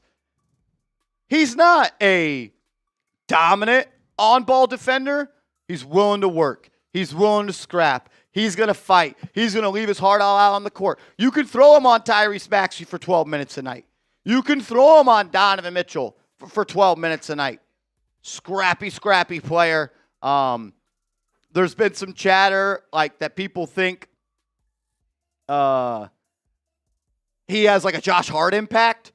I think it's like a miniature Josh Hart version. I'm not saying that because his size. I don't think he's going to come in here and be a dominant plus-minus warrior like Josh Hart was when he initially got here, but he plays a winning brand of basketball. This trade also makes the Knicks so much more flexible right now. I'll tell you what I mean coming up in a second. First, I got to tell you about our sponsor, Prize Picks. The NBA's biggest stars deliver the biggest moments with DraftKings Sportsbook, an official sports betting partner of the NBA. You can cash in when they take over. DraftKings has your back with early exit. If your player goes down anytime in the first half, you still get paid in cash. Download the DraftKings Sportsbook app and use code NicksChat. New customers can bet just $5, and if your bet wins, you'll get $300 in bonus bets instantly with code NICKSCHAT in partnership with DraftKings. The crown is yours. Gambling problem? Call 1-800-GAMBLER. New York, call 877-8-HOPE-NY or text HOPE-NY. Connecticut, call 888-789-7777 or visit ccpg.org. On behalf of Blue Hill Casino in Kansas, wager tax pass-through may apply in Illinois. 21 plus in most states. Void in Ontario. Restrictions apply. Bet must win to receive bonus bets, which expire in 7 days. Minimum odds required. For additional terms and responsible gaming resources, see dkng.co/audio limited time offer. Outside of getting a player who has that New York City DNA, someone that's going to leave their heart out on the floor, gives you another perimeter defender. He's made big shots before, underrated when it comes to being a playmaker, spotty shooter. This gives you so much flexibility. You just traded Dalen Terry, who makes $5.4 million. And you're adding Jose Alvarado, who makes $4.5 million. Coming into this trade, the New York Knicks had $207.6 million in salary, meaning they were $200,000 below that second apron. We'll go to the Yossi tweet next. The Knicks now, just on top of adding Alvarado, they clear another $900,000 in cap space, which means they don't have to wait until March 26th anymore to go and get somebody in the buyout market. After they swapped Yabusele for Dalen Terry, they went from $148,000 in cap space to $249,000 in cap space, which means they were able to sign someone in the buyout market on March 26th. Now with the additional $900,000 coming on the salary cap, I don't know the exact date at the time of filming this, when they're going to be able to do it, but it's going to be a hell of a lot quicker than March 26th. They might be able to do it tomorrow. I would assume a veteran minimum salary that's prorated for the final 31 games of the year is less than $900,000. So the Knicks could sign someone like Lonzo Ball in the buyout market. Maybe a guy like Mike Conley Jr. Two birds, one stone. Three birds, one stone. You turn Yabusele into a player that nets you Jose Alvarado. You don't give up any future capital in the draft to get off Yabusele. You then turn Dalen Terry into Alvarado, and then the addition of Alvarado gives you even more cap space. Leon Rose did it again. What a move for the New York Knicks. He's going to play with swag, man. He is a gritty player, and you get a guy that I believe wants to be here. He does have a player option for the summer of $4.5 million. We'll see what he does there. That will impact how much money you have to sign a Mitchell Robinson or a Landry Shamet or a Mohamed Diawara back. But you're trying to win a title right now. Right now. Brunson, Bridges, Anunoby, Towns, Hart, McBride, Alvarado, Mitchell Robinson, Deuce McBride, Landry Shamet. You once again are one of the deeper teams in the NBA. And now it's time to go put a banner in the rafters. Is this the final piece of the puzzle? Jose Alvarado, can't wait to see you play for the New York Knicks, my man. Make sure you are following me over on social media. First place you would have heard about this trade is on my Twitter. You could give me a follow at @MarshallGreen_. Let's go, man. I honestly think the best part of this trade, outside of getting a good player, is your financial flexibility just cleared up in a major way. That is huge. It's huge. Yeah, we've seen the Knicks kind of time and time again play games with the salary cap and all those different aprons they have to get it under, sometimes bending and coming up with new ways to kind of circumvent and make the moves they need. And Leon wins, like you said, on multiple fronts here with this trade. And good stuff. Isaiah, is he able to play tomorrow? That'd be a quick turnaround. That would be a quick turnaround. I mean, there's a world that happens. but I would say it's more likely than not he doesn't. The Knicks play again on what, Sunday after they play on Friday? I think. You could play in that one.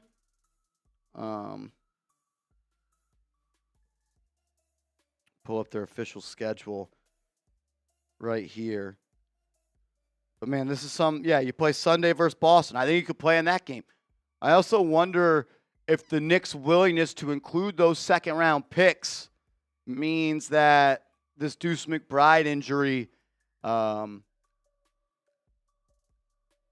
could be a little bit more serious. Ian Begley saying Knicks land a player they've long had on their radar in Jose Alvarado, among other things. Team believes Alvarado will bring defense intensity to Mike Brown's rotation. This will return home from Alvarado, who starred at Christ the King High School in Queens. Gritty player, man. There's gonna be multiple times and multiple moments where he shifts the game and the Garden crowd's going crazy. Grand Theft Alvarado. It's a great nickname. Broken says terrible. Okay. You just trade Dalen Terry and 2 second-round picks for Jose Alvarado. This could be the perfect complementary piece, says Seth Gross, for Brunson and Cat. I could see a great two-man game, Brunson and Alvarado, and Cat playing foul line, point, and dish. Yeah, that's a great way to describe him, Brian. He's a gnat on defense. He is annoying. He's going to be in your grill. Bronx boy. He is from the Bronx. Or where did I say? Brooklyn? He is from... I think Christ the King is in Queens. Yeah, so he's born in Brooklyn, and then he's from Queens, or went to high school in Queens. Jaden Rossi says, yeah, he's from Brooklyn. Went to high school in Queens. His jersey is probably already sold out. Man, good for him. Hometown. Coming back home. It's big-time stuff, man. It's a nice trade. You turn Guerschon Yabusele and 2 second-round picks into the ability to sign a buyout player, I would assume, tomorrow. And on top of that, you get a better player as well. I mean, that's big-time stuff, man. And the fact that there were rumors that you were giving up Landry Shamet on top of it, like, let's freaking go, man. That's sweet. Super sweet.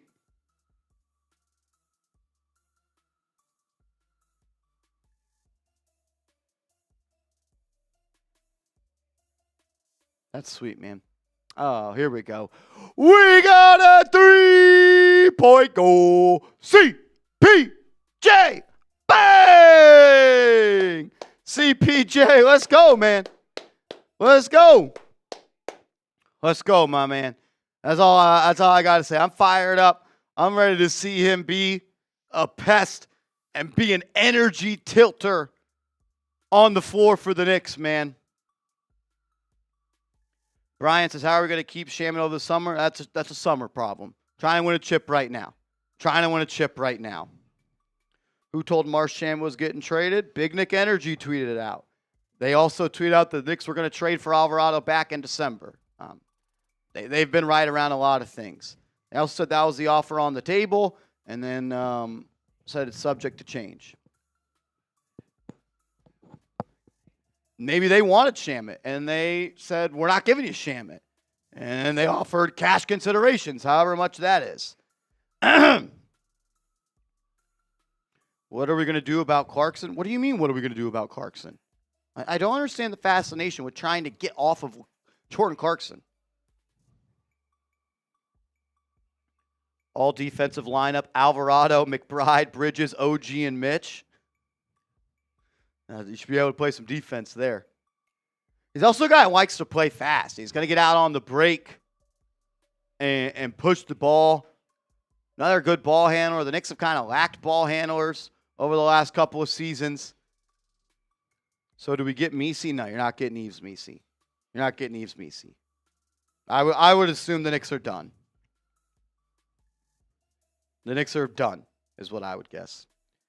Can we begin the Mitch for 6th man of the year conversation? I don't think he's going to play enough games. He's got to play 65 games. And then you also have to average like a certain amount of minutes. Remember how Dante DiVincenzo kind of got screwed out of that?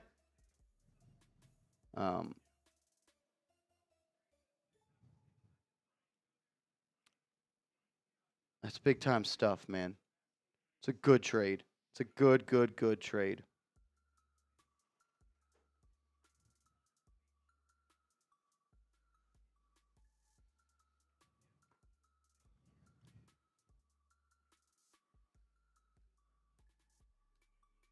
No reason to be upset about this one. I mean, you turn a nothing burger from Guerschon Yabusele into Alvarado, and you saved money.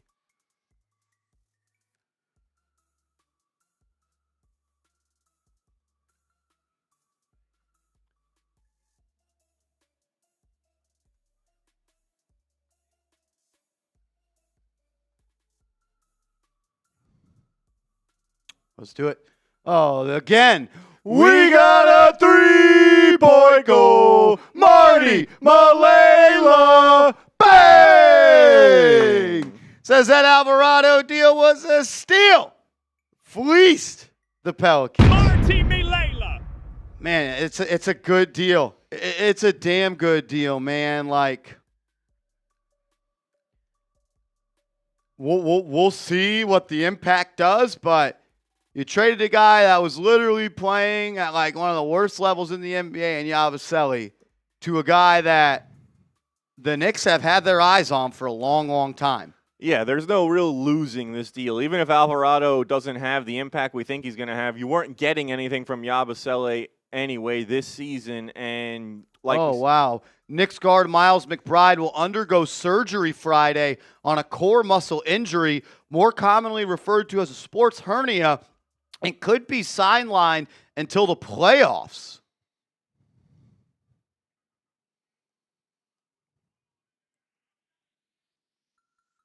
Wow.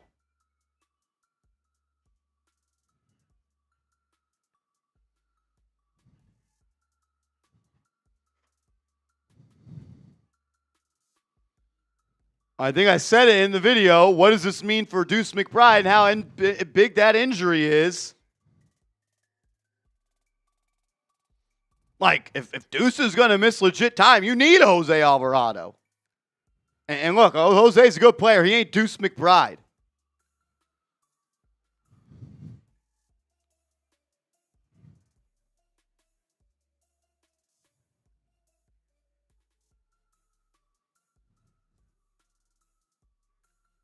Wow.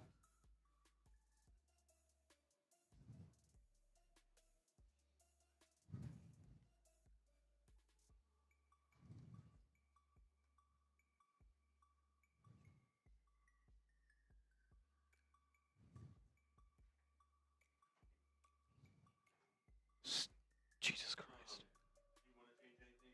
No, push the trade video out. We'll do a Deuce McBride video later. Appreciate it.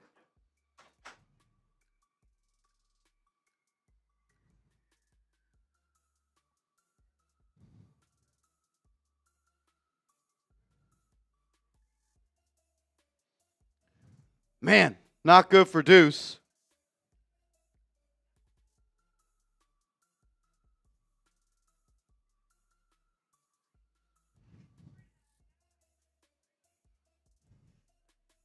Yeah, we had talked about it a couple of days ago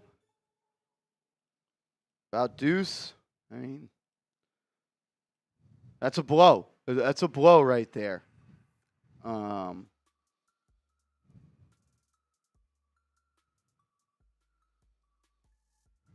Man, not good. Terrible. That's terrible. Not good at all. Fuck. Move of Yabusele and finishing with Alvarado pushes the Knicks from $140K from the second apron to now $1.1 million, opening up the chance to sign a buyout player much earlier. Would have been April 2nd, then moved up to late March. With $1.1 million, I believe you could sign one tomorrow. I mean, the vet minimum is like What was Shaman on? 2 point. Yeah, I mean they were saying they needed only a couple $100,000 to sign in March, so I would assume they could sign someone tomorrow. yeah. And you would think if Deuce is out, you need to sign another guy that can score and shoot. Yeah, I mean it's tough to really like overstate the impact that Deuce McBride has on this Knicks team. Two-way player off the bench, a fringe starter, a guy that closed games for them as well.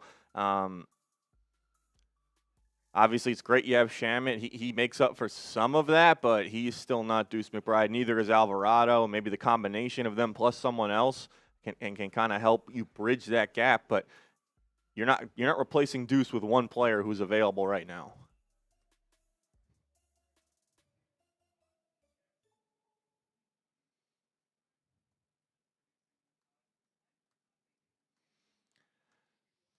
So breaking news here, after the Jose Alvarado trade, Deuce McBride undergoing surgery on a sports hernia injury and expected to miss significant time, potentially up until the playoffs.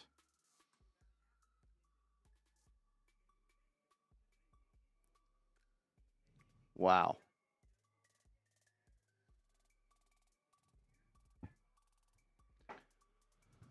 I think if we're going to go like this, just sit on that break at L3. Holy Toledo, man.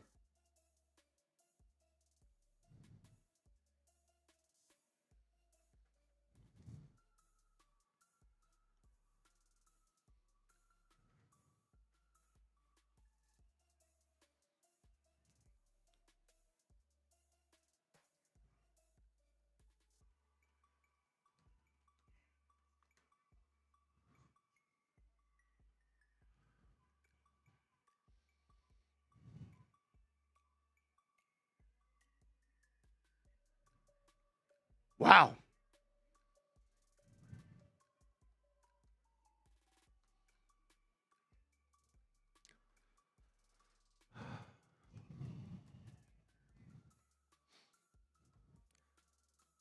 Deuce McBride expected to miss significant time. Knicks trade for expand the Guerschon Yabusele trade from last night to now and flip Dalen Terry to the Pelicans for Jose Alvarado. They give up a couple seconds in the deal, and they have a new guard off the bench with Deuce set to miss some time. And who even knows if he comes back this year, right? Yeah, I mean, those are tricky. Like, you could probably re-aggravate that pretty easily. I'm sure they'll be cautious and careful with that. Doesn't seem like there's a clear timeline. How many times have we heard the Knicks say something about an injury and it just not be true? Yeah. Mitchell Robinson, day to day. Julius Randle, reevaluated in 2 weeks. Yeah.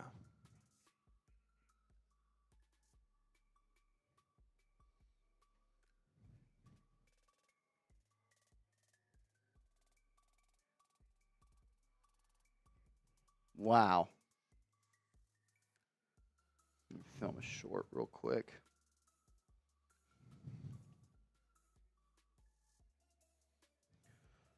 Wow, Miles McBride. What's crazy is they were labeling it as an ankle injury. Yeah, that's why I don't know. Why? That's why you don't believe the Knicks about any injury news. He had he missed, or at least if this is different, he had a prior injury which they said was ankle, and then they've kind of just assumed. I said this was a re-aggravation of that injury, or ankle injury management was what he had missed the games with, and now all of a sudden it's a core injury.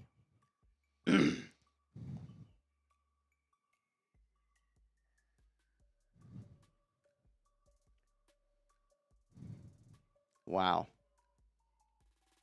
Not good. Not good.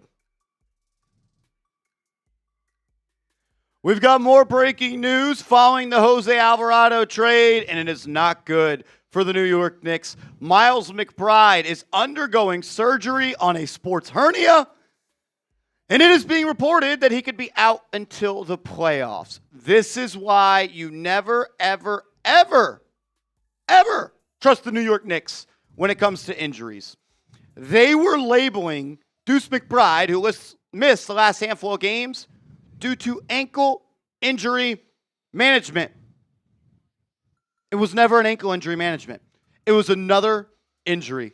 He's going to undergo surgery, could miss up time up until the playoffs, Are we sure he plays again this year?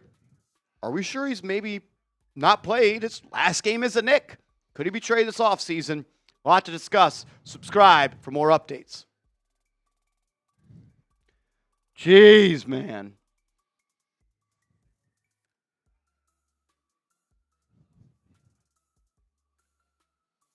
That's horrible. Yeah, really poured some water on that fire from the Alvarado move.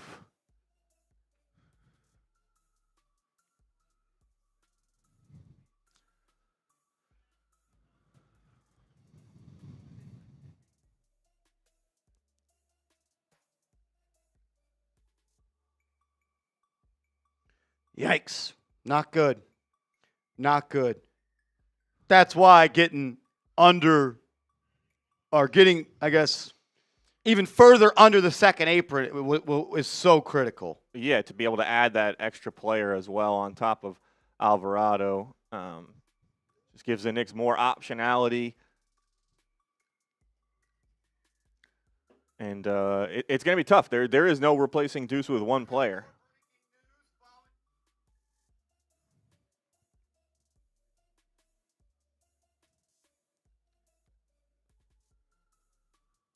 You have to wonder if the news of Deuce McBride made the Knicks put a more aggressive offer on the table for Alvarado. I was talking to a guy this morning who said it doesn't sound like the Knicks are going to meet the asking price of second-round picks. Well, they just did. Yep, our sense of urgency definitely ratcheted up. Obviously, It's the same thing that when they acquired Bogdanovich. They acquired Bogdanovich, then two hours later they announced that OG Anunoby is going to miss the next 4 weeks. Yep, I mean the Knicks. Leon's always got something. He's always got multiple things cooking in his head, and like I said, they've probably known about this injury for Deuce. Deuce has been out for a few days, a few games. This isn't something that they just found out today. I'm sure. I'm sure they've known about this, and this could have been a possibility for a while. He'll have surgery tomorrow. Man, that's a damper. Shout out to Reese coming in with $5 super chat. With this trade, do you think we trade Clarkson? No reason to keep another guard. We're not even giving minutes. Why would you trade Jordan Clarkson? To the 5,000 people today that have wanted to trade Jordan Clarkson. And I'm not saying that in a way that Jordan Clarkson is some amazing player. What's the point? What's the point of trading Jordan Clarkson? What are you getting back for Jordan Clarkson? And you might need Jordan Clarkson. Deuce McBride is out until the playoffs. It might not play again this year. You need another scorer, right?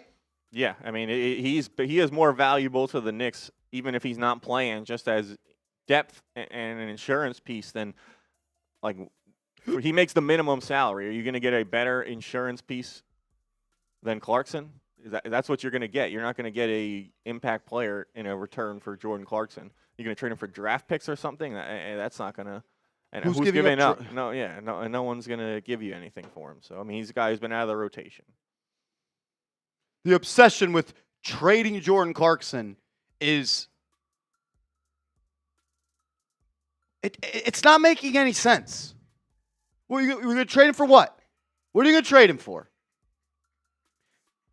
Andrew said it great. He's more important to the Knicks than anything else they could get instead of for him. Yeah, he makes It's on a minimum salary. And, like, again, he's another guy who we talked about this with Shamet before. He chose to come here. He chose to come to the Knicks for the minimum. You think there wasn't more teams than the Knicks willing to sign Jordan Clarkson for the minimum or potentially more? He wanted to be here. He wants to play on a contending team, as far as we've heard. So, and, like, he started last night and gave them good minutes when they needed it. He's shown that he can be ready to go when called upon, even if he's not consistently in the rotation. That's valuable, and like you say it all the time, could have a campaign-type game in the playoffs for the Knicks if they need him, or a quarter, or 5 minutes, whatever it is. Are we just doing it to, like, we want a dopamine hit of a notification that says that we've done a trade?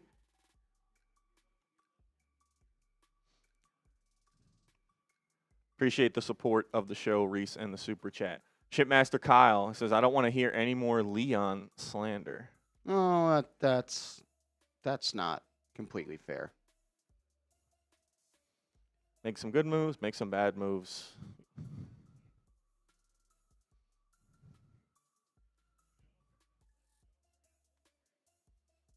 Wow. I could not believe. You knew something was up with Deuce. Yeah, and it's a cryptic. It was a little cryptic with the way they were handling things. Stinks, man. It's important.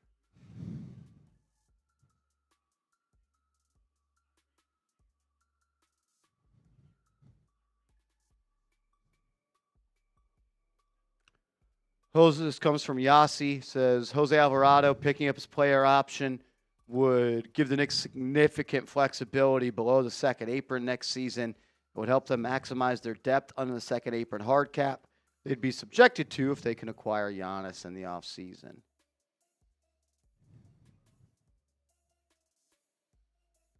Yeah, Knicks can sign a 15th player immediately. So they could sign one today. Okay, I mean, I'm sure after the deadline, those clarity's gonna come on who's available, who's getting bought out, guys that have been moved in recent days. You'd have to believe the Knicks would be one of the top destinations for any guy who's just recently bought out and wants to play for a contending team. See who the Knicks decide to go after for that last roster spot. Shout out to Shipmaster Kyle. Amira Johnny coming in with a super chat. My guy, what's up, bro? Long time no see, brother. Ready to see Jose get steals right off opposing teams. Yeah, P.S. It's never too early for some beer. You the man, brother. You the man. Yeah, he's going to quickly become a fan favorite, man. First time he dives for a loose ball. Like, he's the type of player that, like, a crowd rallies behind. Yeah, and in the fact a hometown guy as well. It's those kind of plays juice the crowd up, and like I guess I see where people are coming from with that light Josh Hart thing in terms of being able to get the crowd fired up with some of the hustle and effort plays, but in terms of a playing style, not necessarily Josh Hart, but.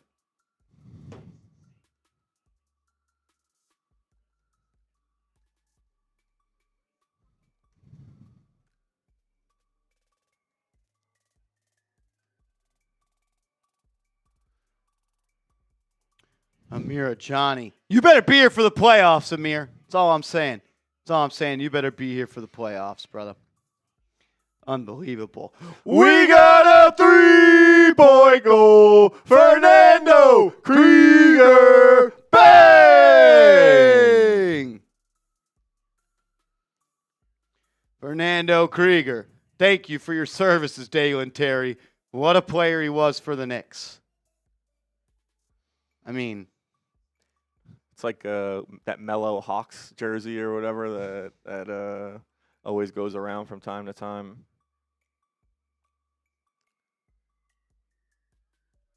Yeah, you won't be forgotten, Dalen Terry. Knicks legend, exactly. I have watched too many Bulls games with Patrick Seatman, and I could tell you this. He is a terrible basketball player. Leon had no interest in Dalen Terry. It was New Orleans who maybe wanted him for whatever reason or tried to get some cap flexibility for themselves. Hey, it'll be a trivia question one day.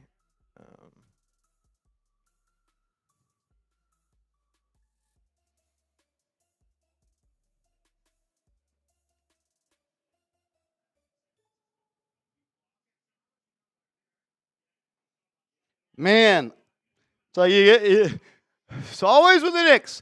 1 step forward, 2 steps back. 2 steps forward, 1 step back. Yeah, still would go forward overall with this move. Obviously losing Deuce, but there was a multifaceted move for the Knicks. Financial implications, getting a guy like Alvarado, moving off Yabusele, killing a couple birds with one stone, and becomes even more important once you realize that McBride was going to be injured. Brandon, Puerto Ricans are going to lose their shit for Jose.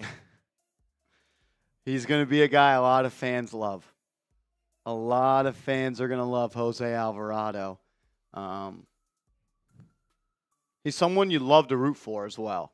Like we talk about, there's some guys on this team that sometimes could be hard to root for. He's one he makes it pretty damn easy to root for. He is my man Isaiah Costa.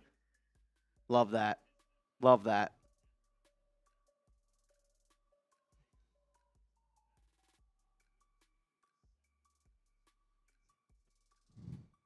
Deuce McBride is undergoing surgery and could miss the remainder of the regular season. Anytime you have to say that, what? So he's gonna just be ready to go once the playoffs get here? I mean, it's hard to work back up into shape for playoff game, that kind of environment. The physicality as well for an injury like a core muscle injury. It's a physical brand of basketball played in the playoffs. It's not good. It's not good for Deuce. Listen, we love Deuce. Hopefully he gets back to 100% health. The Knicks need him. We want him back as soon as possible, but the timing of this injury, not great. I guess you could argue it's better to happen before the deadline so the Knicks were able to pivot and make some moves. But, yeah, I mean, what you could argue Deuce is one of the more important Knicks players, even though he comes off the bench. To lose a guy like this, it hurts. It hurts the Knicks as a team. Man, that sucks. I'd take a healthy Deuce McBride over Jose Alvarado. A lot more to discuss. Got to tell you about our sponsor, DraftKings, real quick. The NBA's biggest stars deliver the biggest moments with DraftKings Sportsbook, an official sports betting partner of the NBA. You can cash in when they take over. DraftKings has your back with early exit. If your player goes down anytime in the first half, you still get paid in cash. Download the DraftKings Sportsbook app and use code KnicksChat. New customers can bet just $5, and if your bet wins, you'll get $300 in bonus bets instantly with code KnicksChat in partnership with DraftKings. The crown is yours. Gambling problem? Call 1-800-GAMBLER. New York, call 877-8-HOPE-NY or text HOPE-NY. Connecticut, call 888-789-7777 or visit ccpg.org. On behalf of Blue Hill Casino in Kansas, wager tax pass-through may apply in Illinois. 21 plus in most states. Void in Ontario. Restrictions apply. Bet must win to receive bonus bets, which expire in 7 days. Minimum odds required. For additional terms and responsible gaming resources, see dkng.co/audio limited time offer. Yeah, I mean, the Miles McBride injury is going to be a tough one to overcome for the Knicks. Johnson, you're right. When Jalen Brunson and Miles McBride have been on the floor for 543 minutes this season, they're have a net rating of plus 13.8, meaning per 100 possessions, they outscore teams by almost 14 points. It's an elite duo. And the proof is in the pudding that when Jalen Brunson plays another point guard, and I even struggle to say a point guard, but another small guard that can defend, be a little bit of a point of attack defender, and handle the rock while he could play a little bit off ball. It was the same way with Quickly. 13.8 points positive per 100 possessions this year with Brunson and McBride. To put that into perspective, McBride and Towns, who have played 615 minutes together compared to 543, they are only a plus 7.5. So a 6.3 points per 100 possession difference. It's crazy. When Brunson and Robinson are on the floor together, for 523 minutes this year, 31 games, they outscore opponents by 12 points per 100 possessions, compared to Brunson and Towns are plus 5.5. Crazy. It's crazy. How does that work? But he just needs to take less than 20 shots a game. Yeah, just shoot less than 20 shots. What's up, Beast? Did you know that Deuce McBride is out for the season and we're going to have to change everything we're doing? What? I am an asshole. I know I am, but like come on, man. Just we know. I'm trying to help. Oh, you got a copy? You got the new thumbnail?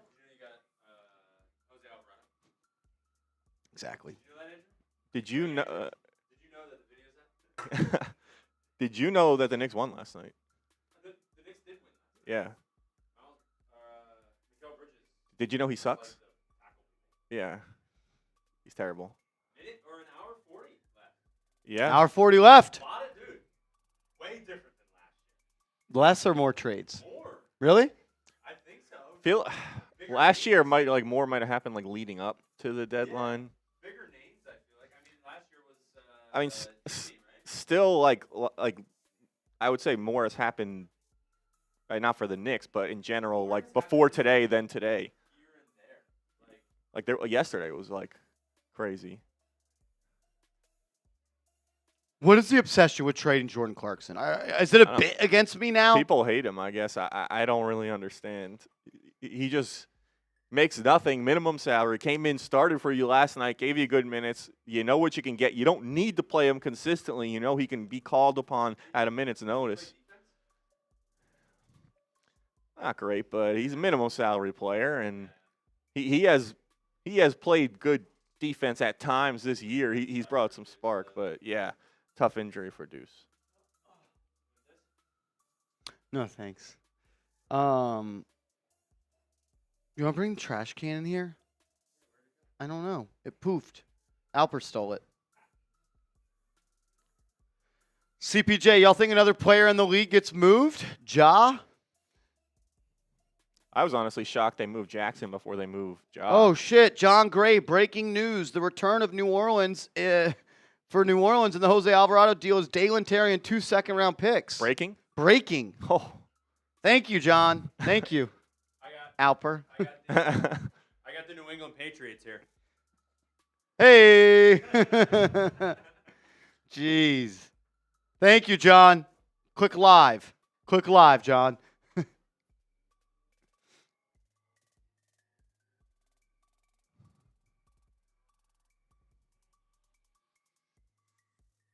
Wow.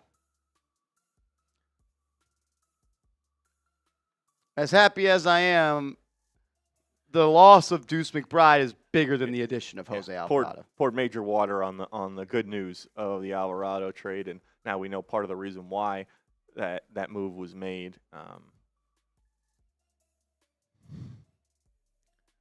Not good. Yeah. Not good. Mike G in the building. What up? What up, Mike G? The one and only Mike G. Yeah, Dean, exactly. After we trade Jordan Clarkson, we need to hire Lane Kiffin, and then we need to make Antonio Pierce the defensive coordinator. What about John Gruden? Oh, John Gruden. Don't forget about John Gruden, Dean. John, you're good. You're good, John. Sorry. I'm really good at being an asshole. That's on me. Glad you're live with us, though. Thank you for being live with us. If you CPJ says, love the idea. Do it. What's the idea? What's the idea?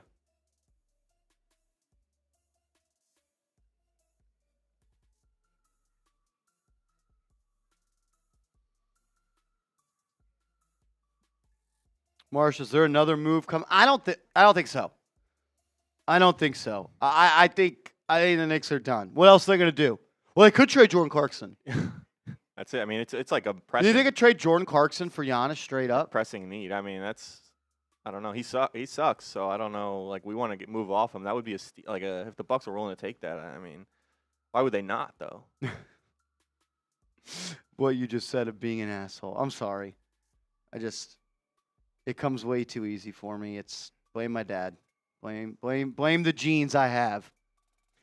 Seth, having fun watching this chat and making some Super Bowl bets. What are the Super Bowl bets? What's the lock, Seth? What can I put rent on for March?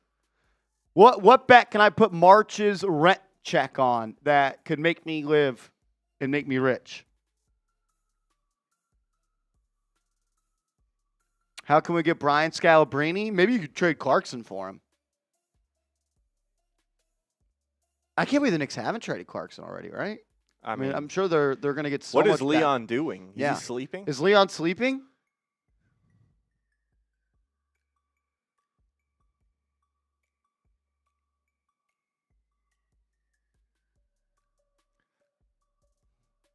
Cooper Kupp first to score? Ooh, is that first Seahawk to score or our first score of the game? Big difference there. I kind of like that, though. Sneaky out of you. Super Bowl MVP back again.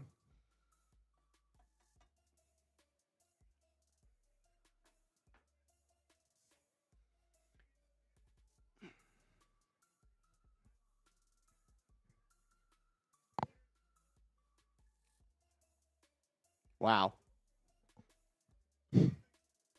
We did roast the. Is Unk here today? Is Unk in the chat, CPJ? I saw him earlier. I might be nap time for Unk though, so I don't know. What did we say? He's got that Kurt Thomas baseline mid-range J game. His player comp was Kurt Thomas. The best 16-foot baseline J I've ever seen, to be fair. People asking preliminary thoughts about any guys in the buyout market. Yeah, we'll have a buyout market video coming up on the channel. No one's been bought out yet, so we have to wait. We can project, but I'd rather get some actual information.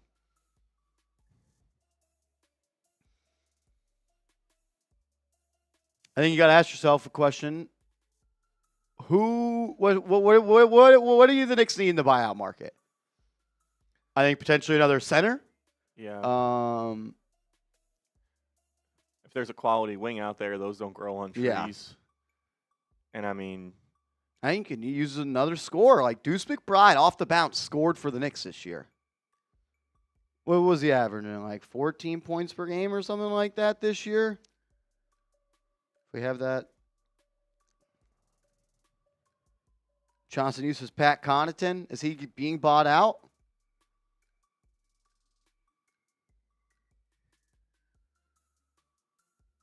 What about the Knicks getting Sadiq Bey? Not going to happen. Like, Deuce is averaging 13 points per game this year. Like, you got to replace that somehow. The thing is, you don't replace Deuce McBride. You don't replace Deuce McBride. That's a killer, man. I'm not going to lie to you.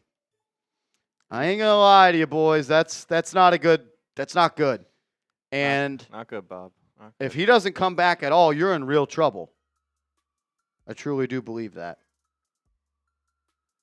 Yeah, I mean, I guess you try and recreate him with a few different guys, even though no one really has all the skills that Deuce has, but you get some minutes from Clarkson. I don't know, we're trading Clarkson, so not Clarkson, but Kolek and Alvarado and maybe a little Clarkson on certain nights. So now your bench is what?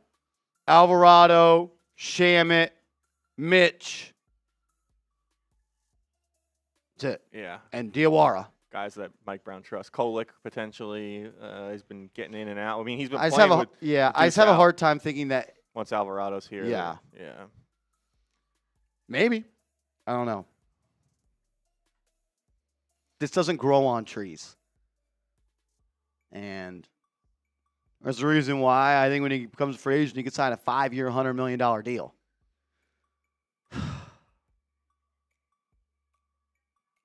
And, like, he's the player that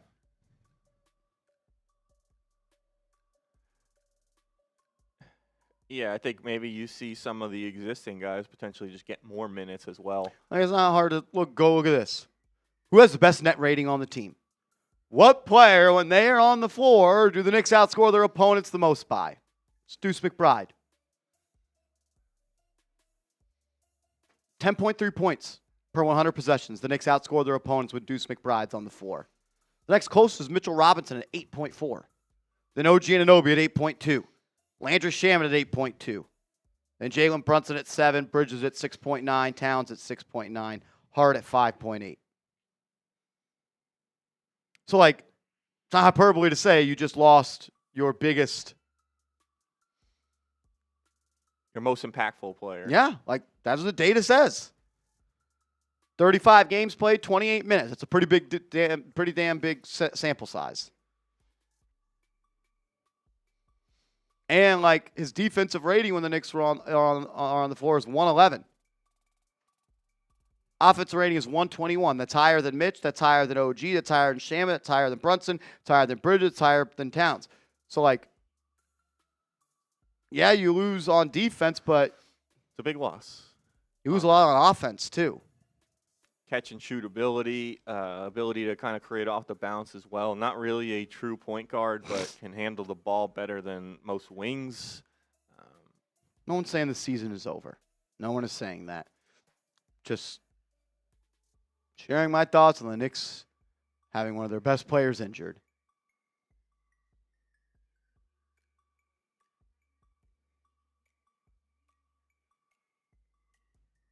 We'll have to find a way. We'll have to find a way. Any news on the Josh Hart injury? He'll be fine. He'll be fine. Maybe miss a couple more games. Come back from the All-Star break. He'll be ready to roll. He'll be ready to roll. 90 minutes of drinking, says Bronx Boy. Are we drinking? I don't know. I haven't even eaten anything today. Me neither. I mean, I'm down to party. If y'all want to party, we could party.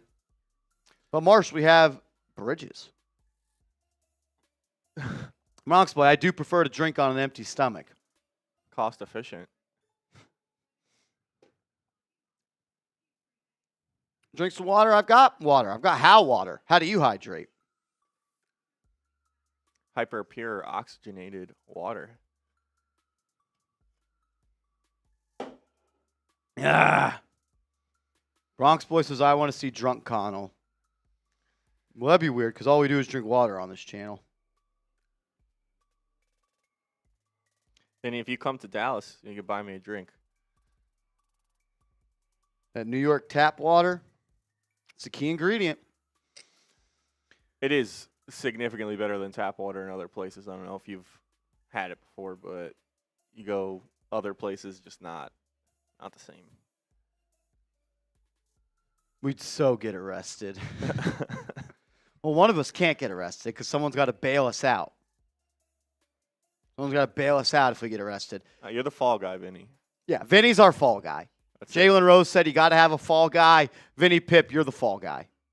I don't make the rules. I don't make the rules. I think we call Seth Gross once we get locked up. He'll bail us out. He would. Seth Gross, he'd bail us out. He probably knows the people that would arrest us, and then we don't even have to pay bail. Charges dropped. And then we can just frame Johnson you. I like that. I like that. Frame Johnson you. It's always Johnson you's fault. Oh, Seth Gross bails us out. Seth Gross puts the money on the books before we even get into the cell.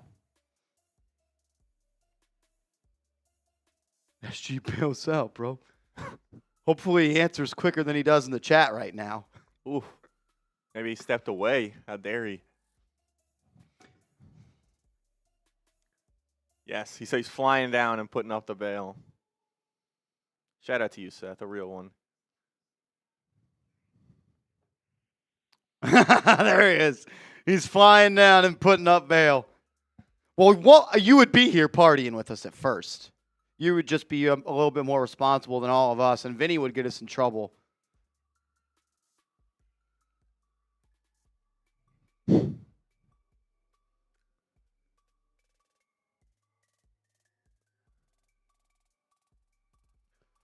There's some thoughts out there that Boston could try to reroute Vucevic to Dallas for Klay Thompson. Really? That would be an interesting fit. Klay and Missoula ball, obviously one of the greatest shooters of all time, getting in a system where they'd like to get up a lot of threes, and as well, you've got Dallas now with a big man spot available after they traded Anthony Davis just yesterday.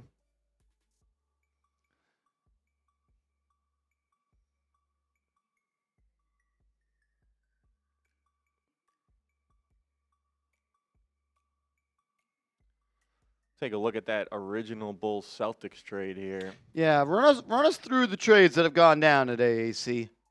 So, well, just because we were talking about this, we'll start with this. The Celtics had acquired Nikola Vucevic and a second-round pick, and they sent back Anthony Simons and a second to the Chicago Bulls. This took place a few days ago, I believe, 2 days ago. But The recent rumor that Marshall referenced was that the Celtics may try and reroute Vucevic, expand this trade, and get back Klay Thompson from the Dallas Mavericks, who seem to be kind of hitting a little bit of a reset. Got rid of Anthony Davis, building around Cooper Flagg, their young star, number 1 pick in the draft. So we'll see if that happens with about an hour and a half to go until the trade deadline. As far as the deals that have gone down today, we'll start with last night. Obviously, you guys are well aware of the Yabusele move. The Knicks initially sent Yabusele to the Bulls to get Dalen Terry back. That trade was further expanded upon and kind of where they also reroute. And Knicks reroute Dalen Terry to the New Orleans Pelicans for Jose Alvarado, send back a couple second-round picks and cash considerations as well. Earlier this morning, the Chicago Bulls, an active team this NBA trade deadline, they sent out Ayu Dosunmu to the Minnesota Timberwolves as well as Julian Phillips, and they get back Rob Dillingham, a former lottery pick, Kentucky Wildcat, Leonard Miller, and 4 second-round picks. The Bulls kind of blowing it up, for lack of a better term, trading away a lot of the guys on their roster, and they get rid of Ayo and send him to Minnesota, a guy that had been rumored as a potential Knicks trade target. I know, Marsh, you said that we've done videos on the channel before about why the Knicks should trade for Ayo. Ultimately, he goes to Minnesota, and the Knicks end up with Alvarado. The Lakers and the Hawks made a trade. Luke Kennard goes to the Lakers, a sharpshooter, and the Hawks get back Gabe Vincent and a 2032 second-round pick. There have been a lot of rumors around Gabe Vincent and the Lakers trying to move on from him. They end up rerouting him or sending him to Atlanta for Luke Kennard. The Bucks and Suns made a trade. The Bucks receive Nick Richards and Nigel Hayes-Davis. They take a big swing to try and convince Giannis to stay, and they send out Cole Anthony and Amir Coffey.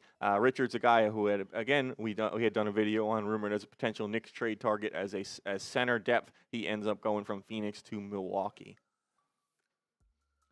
And the last trade before the Alvarado trade was the Utah Jazz receiver Chris Boucher, and the Celtics, I believe, sending back cash considerations. Not all the details of that trade announced yet, but those are just the deals that have gone down today. There's been some prior deals that have kind of been leading up to the deadline. James Harden was the big one, one of the big ones. He went from Los Angeles to Cleveland. The Mavs and Wizards also made that Anthony Davis trade I referenced earlier. He goes to the Wizards, as well as a few other players, Jaden Hardy, D'Angelo Russell, and Dante Exum. And the Mavs get back Chris Middleton, A.J. Johnson, Malachi Branham, Marvin Bagley, and a total of 5 draft picks, 2 in the first round, 3 in the second round. So an active NBA trade deadline, a lot of teams getting involved. Not too many league-altering moves, but a lot of teams getting involved, trying to either clear some cap space, move off of veteran players, get some guys that can help them this year as well. A lot going on in the association ahead of the trade deadline, which is now about 80 minutes away. Big Nick Energy tweeting out the Pelicans try to get Shamet in a last-ditch effort before solidifying the deal. The information we received came from the New Orleans Pelicans side. Leon, as usual, did the right thing. Man, you couldn't afford to give up Shamet with Deuce about to miss a lot of time. Yeah, and if that was the deal breaker, I think the right move would have been to walk away from the table if the Pelicans weren't willing to do that. Even with the Deuce injury, Shamet like only becomes more important. You'd be better off having just Shamet or just Alvarado. You'd probably say just Shamet.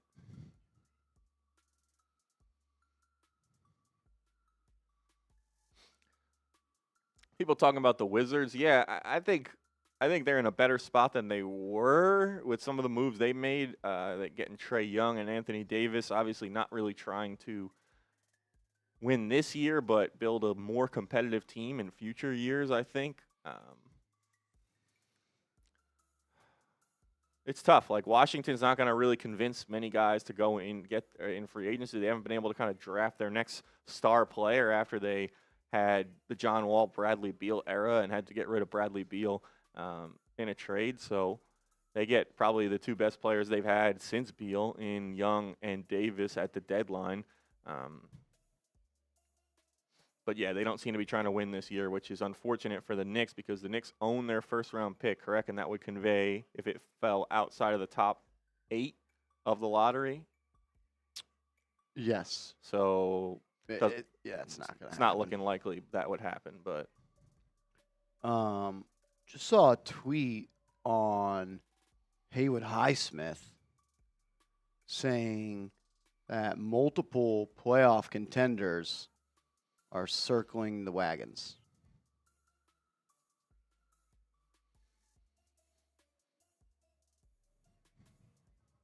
See if I can find that tweet. It popped up, then it quickly went away.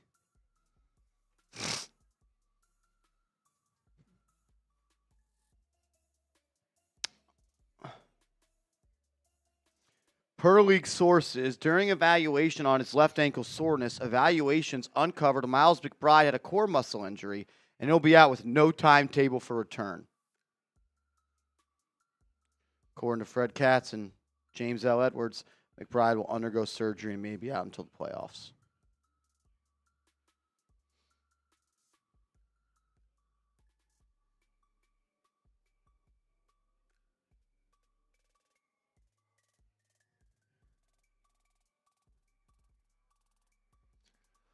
deadline's at 3 p.m. Eastern. We have the countdown clock going. There is under 80 minutes left until the trade deadline is officially over.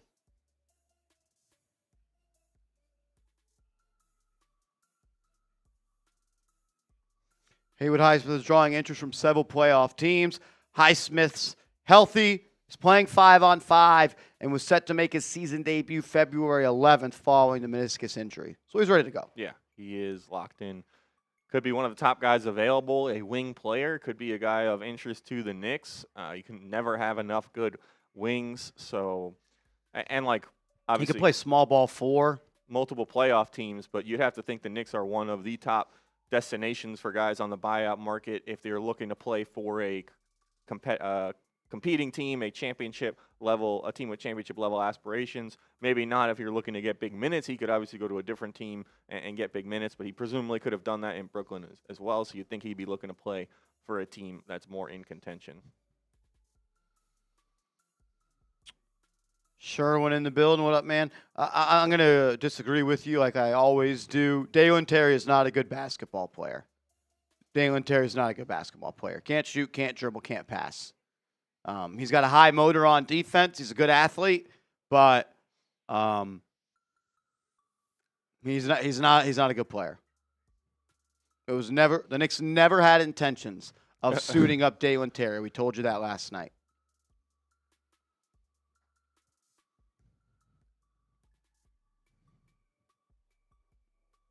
Terry is worse than Frank Ntilikina. There's a reason the Bulls picked him number 18th overall, and they're trading him midway through his 4th season for Guerschon Yabusele.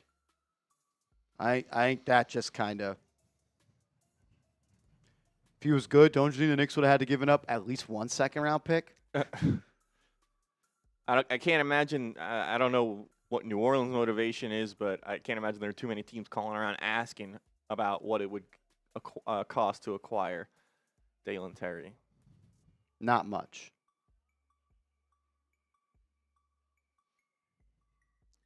Johnson, you said, I bet he's Seep's favorite player. Man, the fact that you can sign a bench player today is huge.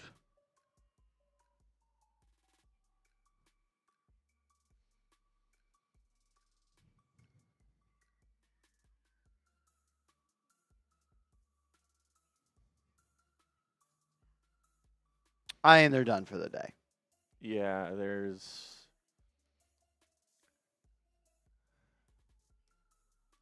hasn't been really any inklings or rumors around any other guys on the Knicks. They accomplish a few things with this move. Obviously, Deuce injured puts a damper on it and increases the need for it, but especially with the ability to add a player for nothing in the buyout market. I mean, you essentially are turning Yabusele into Alvarado and a buyout guy. Yeah, whoever that guy is, as well as the financial flexibility that you gain. That's what I meant. Yeah. Yeah. You wouldn't have been able to sign a buyout guy until what? The 26th. Well, before the that was before the Yabu initial, trade. so April 2nd, maybe. Like, season's over. Yeah.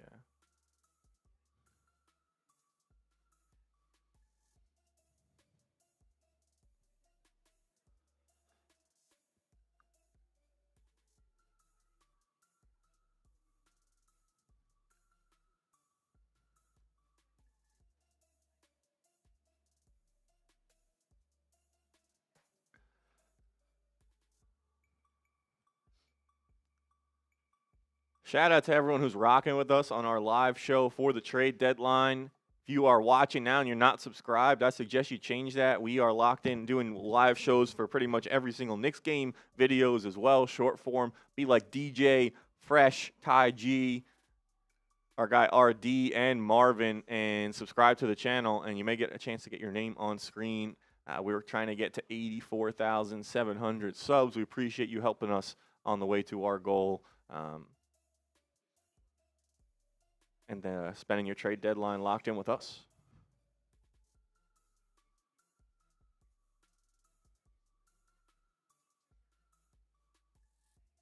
What's up, Ray?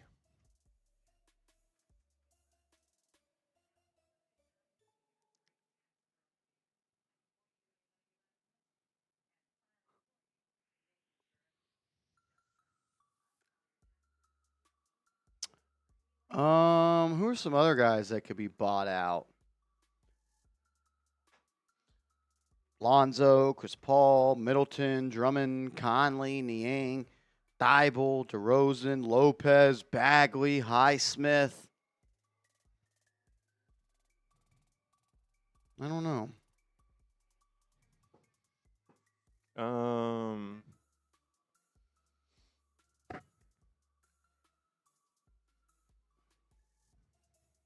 I don't know. I don't know yet.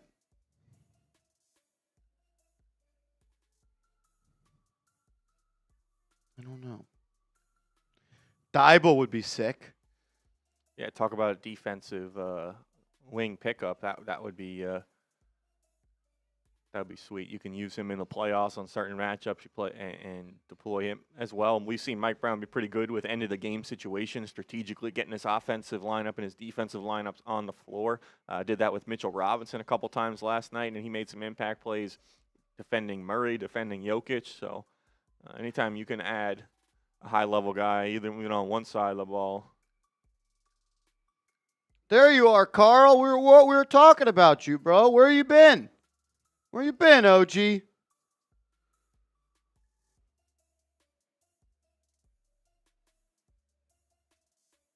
Are the Mavs tanking? Wouldn't be the first time, right? Yeah. Openly losing games on purpose with Luka Doncic. How embarrassing.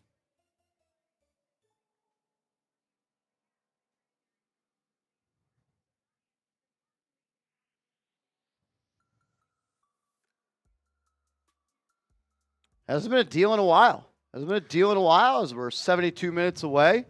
Had to run to the office real quick. I go pick up some work, huh? I go pick up some work. All right, I'm going to run to the restroom real quick. Cool. I'll be back in a second. If you want to maybe recap some trades. Yeah, we can do that.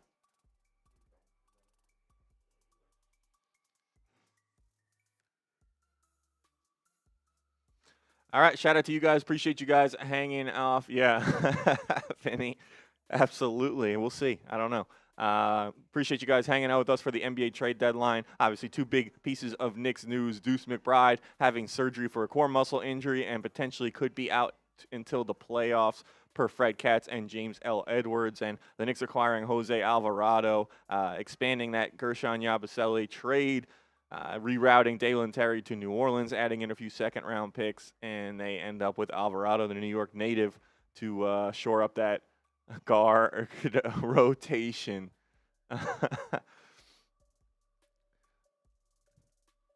what we'll do is we'll go through kind of all the trades that we've seen leading up to the NBA trade deadline.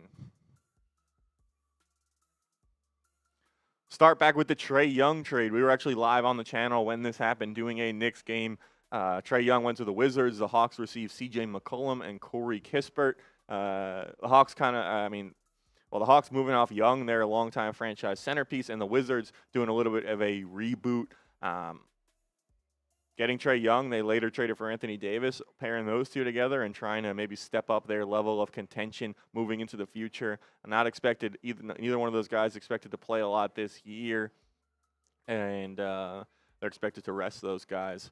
This one was a pretty minor move between Portland and Atlanta. Vit Krejci traded to the Trailblazers. The Hawks get Duop Reith and 2 second-round picks. Won't spend too much time on that one. This was a big one, the Jaren Jackson Jr. trade. The Grizzlies sent out the former Defensive Player of the Year and multi-time All-Star along with John Conchar, Jock Landale, and Vince Williams Jr. And they get back Kyle Anderson, Walter Clayton Jr., Taylor Hendrick, and George Niang. You have to figure with that package, they were really prioritizing the draft pick return. None of those guys are really foundational pieces for Memphis, and John Morant could potentially also be on the move as they look to reset and trade Triple J to the Utah Jazz, who are looking to maybe, again, be one of those teams to take a step forward this year and heading into next year as well. Yeah, some discourse around this about the Jazz potentially hurting their draft position this year and in what's considered a very strong draft. We'll see if Jackson suits up for Utah this season. He was healthy before the trade, so they could obviously hurt their draft positioning, adding a player of the caliber of Jackson.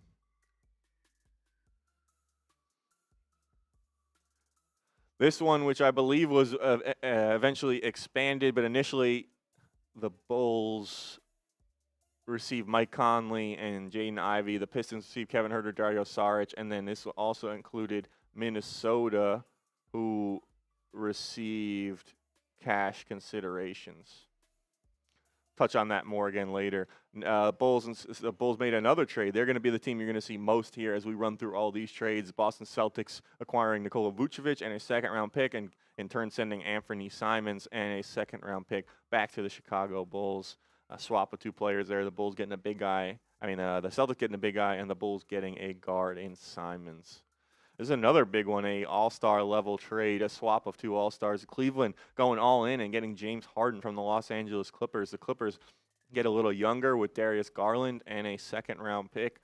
The story on this was that Harden apparently wasn't going to sign an extension with L.A. There's rumors in whether or not he asked to be traded, requested a trade technically.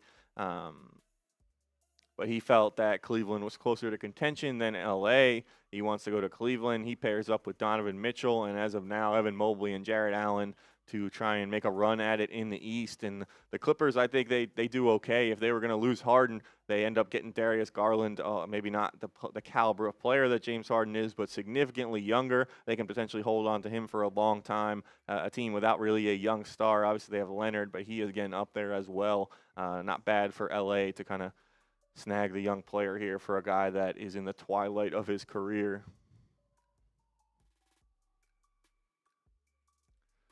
This is another big one. So it has been a pretty eventful trade deadline. We referenced this one a little earlier, but Anthony Davis going from the Mavericks to the Wizards, and the Wizards also getting Jaden Hardy, D'Angelo Russell, and Dante Exum. The Mavs received Chris Middleton, A.J. Johnson, Malachi Branham, Marvin Bagley, and 5 total draft picks, 2 in the first round and 3 in the second round. The main piece that was sent back for Luka Doncic only a year ago, now no longer on the Mavericks, and they effectively turned Luka into Chris Middleton, A.J. Johnson, Malachi Branham, Marvin Bagley, and those 5 picks you see there. Also received Max Christie and a draft pick last year. But yeah, crazy turn of events in a matter of 365 days for the Dallas Mavericks. This one also went down yesterday, was the Oklahoma City Thunder acquiring Jared McCain and a couple draft selections and sending some better draft selections back to Philadelphia, including a first-round pick from Houston. So mostly some draft pick swaps, and then McCain goes to the Thunder.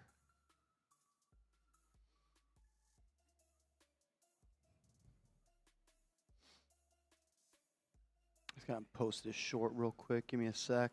Cool. So yeah, I mean, Jared McCain, a former lottery pick or near lottery pick for the Philadelphia 76ers, but with the emergence of VJ Edgecombe, he became somewhat more expendable. Obviously, they have Tyrese Maxey as well, an all-star level guard. So tough for McCain to really find a long-term role there. The Sixers decide to move on from him after just 1.5 seasons, and when he missed most of last season with that injury he suffered early on, he'll get a fresh start in Oklahoma City, and we'll see if he becomes a useful player for them. Obviously, probably not a ton of minutes available for him in Oklahoma City, but they don't lose too many trades, so I expect them to have a planned role for him.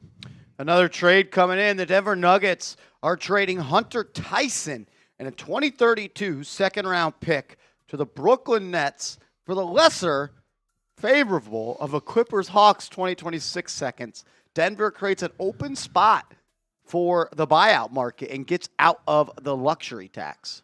Big moves in the NBA today.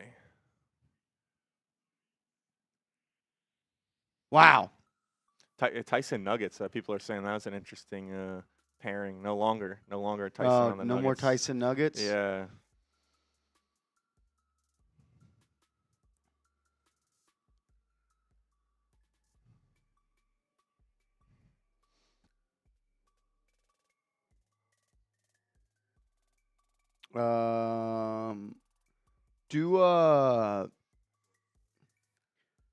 Jack just there's some list logos of buyout candidates he just made in NBA Master. Just want to move those over and leave it on the first one.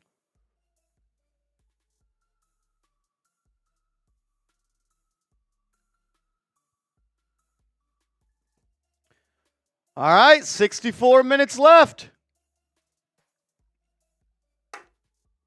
There's a new big trade going to happen. We'll see.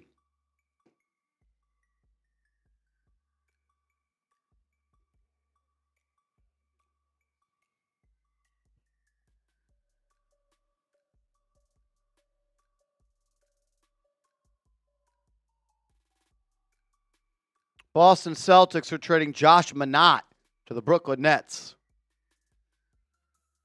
Was told by Smitty he's a player.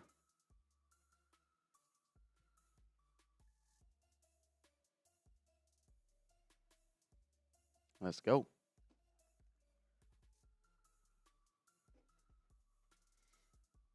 What do I think we can expect from Jose Alvarado? Defense, energy, effort, spark plug, scrappy, fan favorite. He'll have some garden moments and some perimeter defense and some additional ball handling and playmaking. That's what I would say. That's what I would say.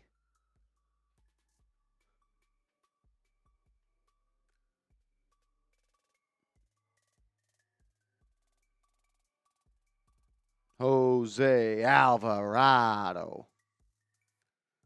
How many minutes a game? I'd say anywhere from like 12 to 17, 10 to 17, 10 to 15. All right, couple of buyout candidates that we could talk about. These guys have not officially been bought out, but more so could be bought out. Lonzo Ball is Jose Alvarado.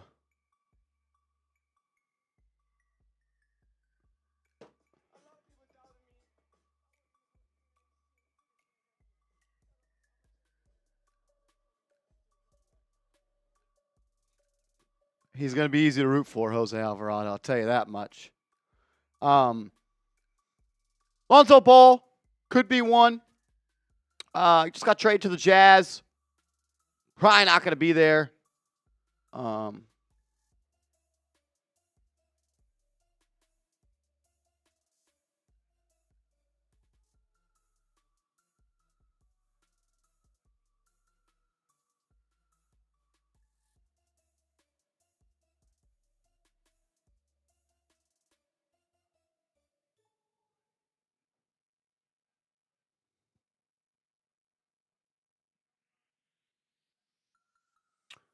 Lonzo, maybe Chris Paul. I don't expect Chris Paul to play for the Toronto Raptors. Not so sure the Knicks are going to be in the market for another point guard after just acquiring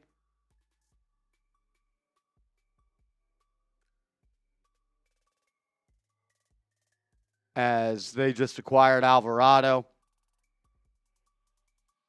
Chris Middleton, he is not going to be someone that the New York Knicks can pursue because his salary was too high on his prior deal. With the Knicks being over the first apron, they can only sign players, I believe it's who were on a contract that's like less than $13 million. Chris Middleton was on way too much money. So you can't get Middleton.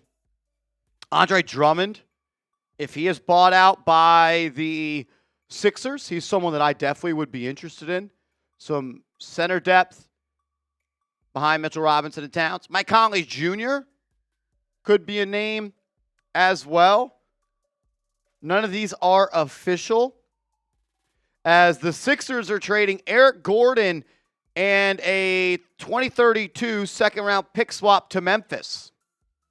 So the Sixers are dumping Eric Gordon. Lot of dumps going on today. This is the new CBA. We just dump players. Dump, dump, dump. Is Eric Gordon getting bought out? Yeah, he'll be bought out.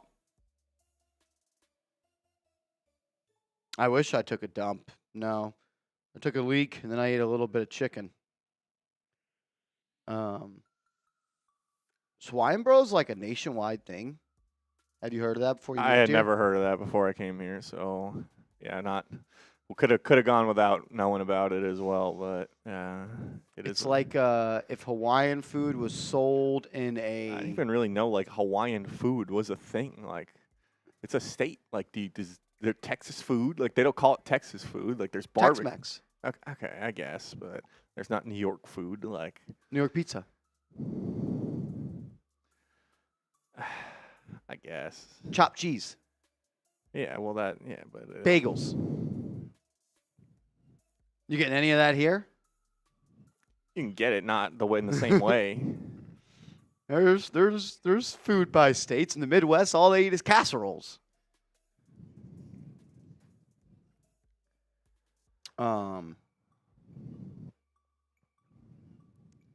Check Brett's message. Yeah, for Mike Conley, I'm not sure the Knicks are going to be interested in a point guard.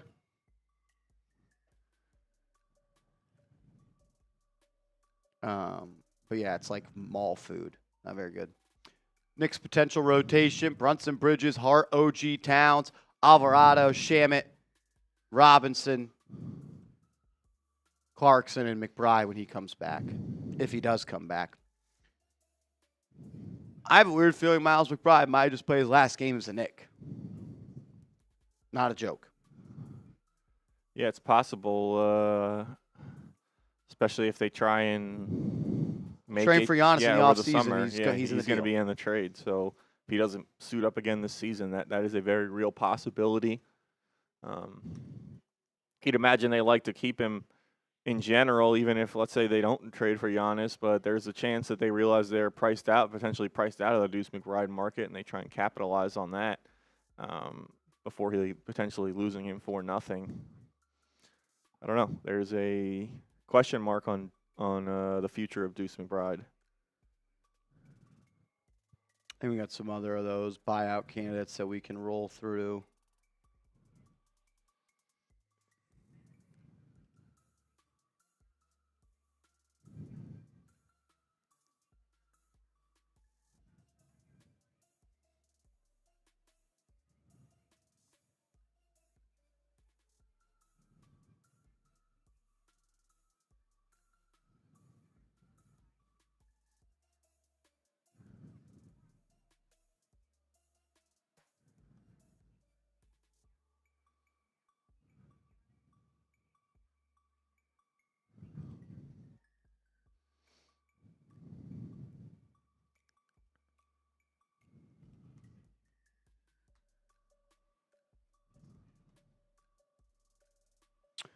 George Niang, probably going to get bought out by the Grizzlies.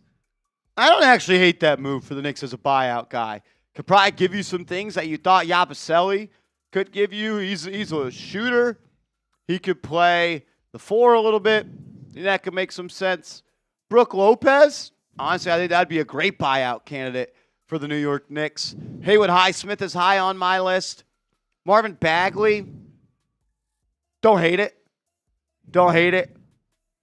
Matisse Thybulle, he could D up, man. He could D up. DeRozan, I believe, makes too much money. He cannot be a Knick. It has to be like less than like $12 million. The prior salary a player was on before being bought out if he wants to be signed by a team over the first apron.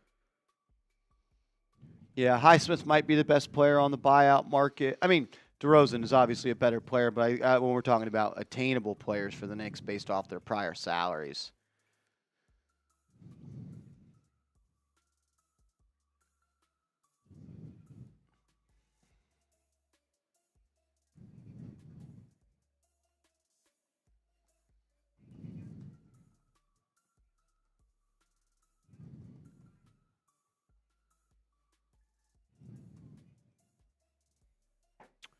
BKL, what up, my man? Shout out to you, $20 super chat. Thank you, brother.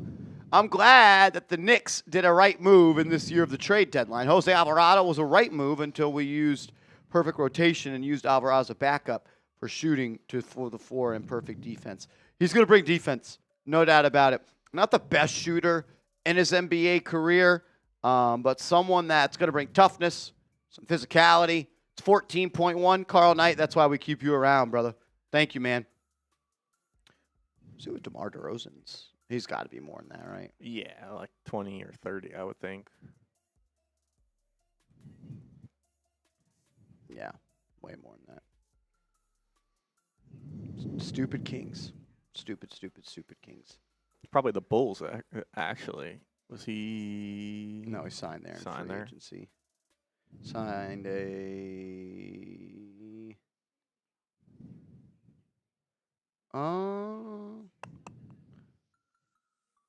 it was a sign and trade. Sign and trade from the Bulls to the Kings, so it's the Kings. Oh, yeah, he's on $24.5 million this year. And he's under contract for next year, so it'd be tough to buy him out. But he's a candidate. He is a candidate, that's for sure.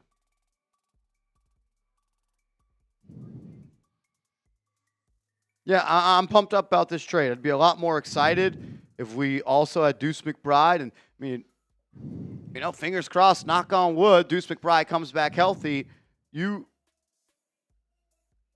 have a bench unit of Alvarado, McBride, Robinson, and Shamet. I don't know if there's a better bench in the league. I don't know. There's a better bench in the league. Some of the teams that, some of the lineups you're seeing, they could probably compete against some starting lineups as well. Some of these 50-point wins for the Knicks. Man, Brook Lopez gets bought out.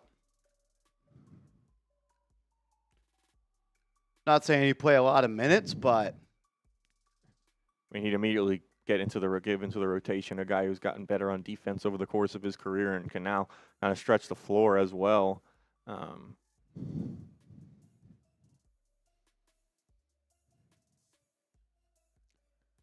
Will be a big get for the Knicks if they can get Brook Lopez.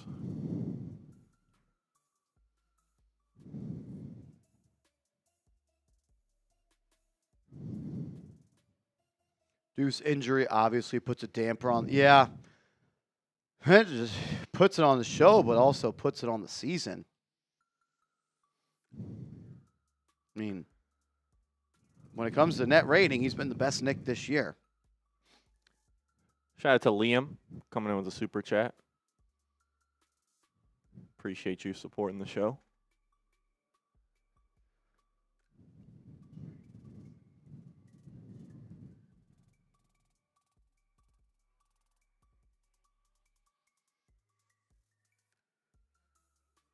Good stuff. Yeah, Mo Diawara. They're saying Mo Diawara bench piece as well. Yeah, Diawara, I don't know if he'll play in the playoffs. He's going to have to play some minutes right now, though, without Deuce. Your bench right now will be Alvarado, Shamit, Diawara playing that 3 and 4, and Mitchell Robinson. It's not bad. It's not bad. And hopefully we'll see when it happens that Knicks can add one more piece to that as well. Yeah, they can sign a guy in the buyout market right now. We'll start to see today into tomorrow and this weekend players being bought out and signing with new teams. Sidebar, any rumors or rumblings that G-Men get Stoutland? I don't think it's going to happen. I have heard that it's unlikely. It's unlikely.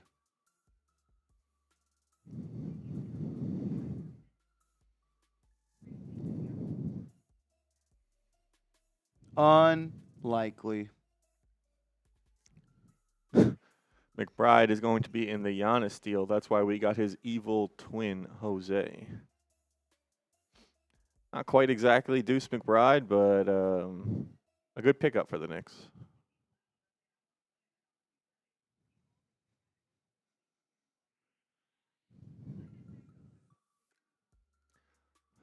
I guess it's a moot point with the Deuce injury. I was going to say, does this trade really move the needle and make you feel better about the Knicks' chances than you did before it happened? But with the Deuce injury, the Knicks are probably still not as – they're probably a worse team even after adding Alvarado just because you lose McBride.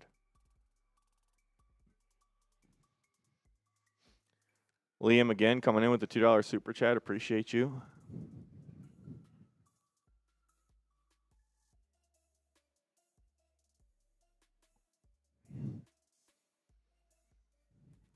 Unreal. Liam, $2 super chat. Salute to you, my man. Salute to you. Thank you for supporting the show, brother. We appreciate that. Shout out to everybody in the building today, man. I know it's a little bit of a slow deadline, and well, it's honestly, I think there was more commotion over the last couple of days than the one today. My man, James, the preacher, Gaines in the building. That's a Knicks legend right there. What's up, bro? Says we need size, hopefully. We need size to the buyout market. Yeah, you could use like a 4. That's why I like Haywood Highsmith. He could play the 3. He could play the 4. I know he's only 6'5". Plays bigger than that. Has that toughness. Yeah, the Los Angeles Clippers are trading Zubac to the Pacers. Wow, the Clippers are blowing it up. Clippers are blowing it up. Probably the biggest deal of the day. My twin. For real. Going to the Clippers. Holy Toledo. Or it's going to the Pacers. From the Clippers to the Pacers.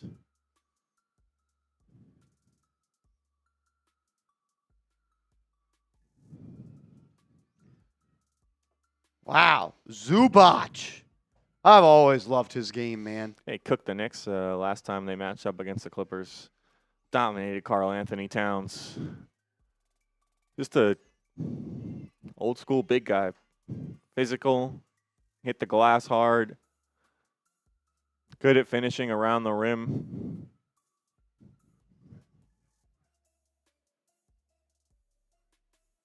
Wonder what they gave up.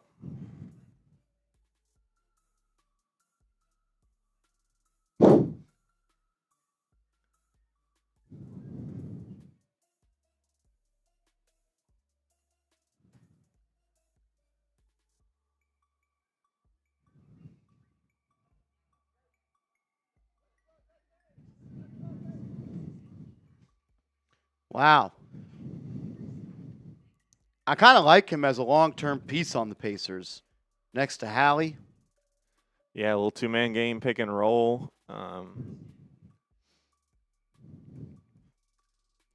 Pacers in a kind of a lost season for them with Halliburton's injury. Pick up, like you said, a potential long-term piece. If they ever want to trade Nembhard, we'll take him. Yeah. That'd be like the perfect 2-guard next to Brunson. Yeah. You want? They want Clarkson? Give Clarkson. Clarkson. Yeah. Shit, how do we not think of that? I know. If you'd have this player for the next 5 years, who would it be, Nembhard or Bridges? Nembhard, I think you have to hit that big shot against the Knicks too, and that was it's a dog. Handle better. Seth, what do you think about the whole lottery-style draft? I hate it because it never benefited the Knicks in my lifetime, and the only time it did, I wasn't alive.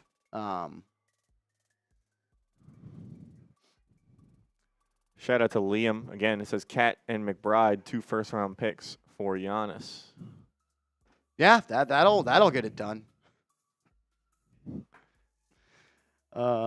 Here's that Zubac trade. Obviously, the details not announced yet, but yeah, I don't know why those haven't come in yet. What could the Pacers be giving up? Nesmith? what does he make? Zubac, let's see. Like it's probably between like 15 and 20, maybe. Or do you think he's less than that?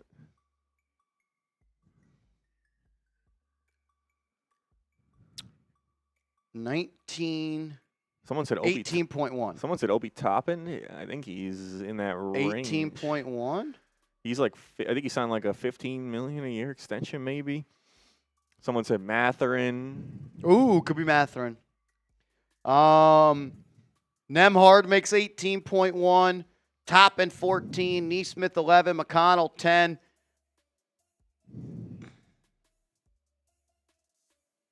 Mathurin is a free agent at the end of the year. He makes 9. Mathurin and Nesmith for Zubac? Seems like a lot. Yeah. Get Nesmith off the Pacers, I that'd guess be chills. the Turner. They might be under to where they can accept more than they send out. Okay. Turner obviously left in the offseason, so they were looking for kind of a long-term center after losing him. Jay Fig says Clippers already have Zubac. Yeah, this needs to be flipped. No, I think it did just flip. It said Clippers had Zubac for a second. This is right. Yes. This is. Unless I'm seeing things. No, you're good. Yeah, at first it said Clippers receive Zubac. That's on me. That's on me. I got to be better. Blame Jack Lauderay. Just kidding, Jack. We love you. Man, where are the details at, Shams? Sorry ass insider. Well, yeah, bro announced the trade and just said, peace, I'm gone. Figure it out yourselves.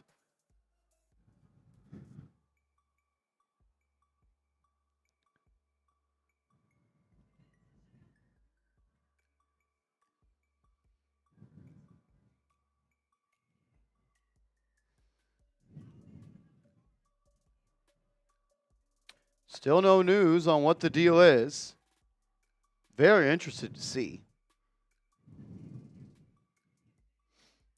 While we wait for that, shout out to our guy James coming in with the super chat. James, the preacher Gaines. Love this dude. Love this guy. Yeah, I don't know yet. Nobody knows. We're waiting. We're trying to figure out. Nobody knows. Spill the beans, Fisher. While we wait for that, we can tell you about our sponsor, DraftKings. The NBA's biggest stars deliver the biggest moments with DraftKings Sportsbook, an official sports betting partner of the NBA. You can cash in when they take over. DraftKings has your back with early exit. If your player goes down anytime in the first half, you still get paid in cash.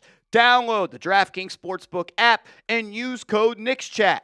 New customers can bet just $5, and if your bet wins, you'll get $300 in bonus bets instantly with code KnicksChat in partnership with DraftKings. The crown is yours. Gambling problem? Call 1-800-GAMBLER. New York, call 877-8-HOPE-NY or text HOPE-NY. Connecticut, call 888-789-7777 or visit ccpg.org. On behalf of Blue Hill Casino in Kansas, wager tax pass-through may apply in Illinois. 21 plus in most states. Void in Ontario. Restrictions apply. Bet must win to receive bonus bets, which expire in 7 days. Minimum odds required. For additional terms and responsible gaming resources, see dkng.co/audio limited time offer.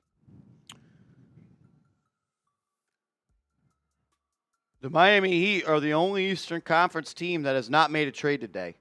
Wonder It's how- weird. I heard they were getting Ja Morant, and I heard they were getting They have Giannis. everyone wants their players. Yeah, they're all the things that the Heat can trade. I heard are so good, though. So valuable. I mean, what happened?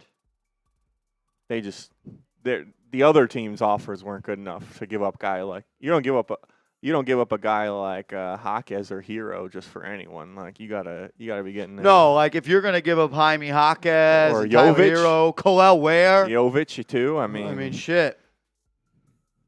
you got to make sure you're getting an all superstar back in return.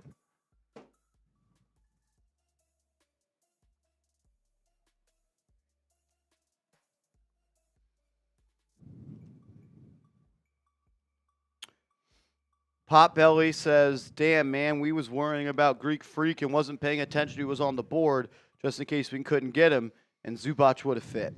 I could tell you this: Leon Rose was looking across the NBA. And then second, my question would be like, where does Zubac fit? And how are the Knicks trading $18 million away for Zubac? You gonna start Towns and Zubac? You're gonna have a 3-man center rotation of Zubac, Towns, and Cat, or Zubac, Towns, Mitch. and Robinson? I think we've learned. Karl-Anthony Towns is center. Karl-Anthony Towns is not a power forward. Karl-Anthony Towns is best at offense when he's guarded by other centers. I don't think the Knicks should have been interested in Zubac. It's Benedict Mathurin going to the Clippers. Benny Math, player that I was begging for the Knicks to draft in that draft. Who did they end up with? What year was that? Was that Obi or was that? I think that was the year they traded out, and they. James it was the Usman- Brunson summer, yeah. Usman James. I wanted Benedict Mathurin so bad, man. Everyone in that office told me he wasn't that good. I know ball. I do this. Any player in college that could score off the bounce is going to be good in the NBA. Athletic freak as well. Mathurin makes $9 million. You would think another piece would have it to go. Maybe Mathurin, Isaiah Jackson, and like a first. That gets you to 16.7. TJ. TJ McConnell, he makes 10. That'd be a franchise legend. How could they trade? That would be great. No more full court pressure. Get it out of here. Pick up at half. No more baseline fada. Yeah. Mid range. God. Fall away, baby. Unreal. You know who else unreal? This guy. We got a 3-point goal. Seth Gross. Bang! Do you think Kawhi Leonard could be dealt here in the final Today. 37 minutes? You move off of Zubac. You move off of James Harden. It's more about probably what Kawhi wants at that point. He obviously chose to go to L.A. He doesn't seem like the kind of guy that would necessarily – I don't know. I don't think he wants to leave. Plus, there's that whole weird thing going on with him. And Isaiah Jackson is part of the deal. I know ball. there's that whole weird thing I know ball. with the scandal around him, and he was kind of maybe kept out of the multiple first-round picks. Wow. Multiple first-round picks. I didn't even think they had that many because they gave up a bunch for Siakam. Wow. But we never gave Seth. Gross. Shout out to Seth. There we go. Seth Gross. If I come to Dallas, when you come to Dallas, are you taking me for steak and ribs, or are we doing quesadillas? And where are we drinking? Will there be live music? I may have to bring my guitar. We can green check all those. It's not, are we doing this or this or this? It's, we are doing this and we are doing this and we are doing that. Yes. Man, what? You want some good Tex-Mex? I got you. You want to go get some great barbecue? I got you. Want to go to a steakhouse? Do you want it to be like mafia-type vibes or you want uppity vibes? We got that as well. Dallas is a really good food city. Doesn't have much culture when it comes to food. They kind of just pick other spots and like Dallas is like the melting pot of other people's cultures, like you're a successful food spot somewhere else, they're gonna franchise you into Dallas. But no, we can do all that. Where are we drinking? Where aren't we drinking? Where aren't we drinking? When Seth Gross comes to Dallas, Vinny Pitt better be on that flight. And all the real ones, we're going to, man, what sucks is we were supposed to have a real one meet up in Canton, Ohio this year, but the Hall of Fame hates Eli Manning for some reason. Yeah, that was brutal. Eli getting gypped. Yeah, we are getting those trade details. There on it the goes. Zubac Pacers trade. are sending Mathurin, Isaiah Jackson, 2 first-round picks and 1 second-round pick to the Clippers for Zubac and Kobe Brown.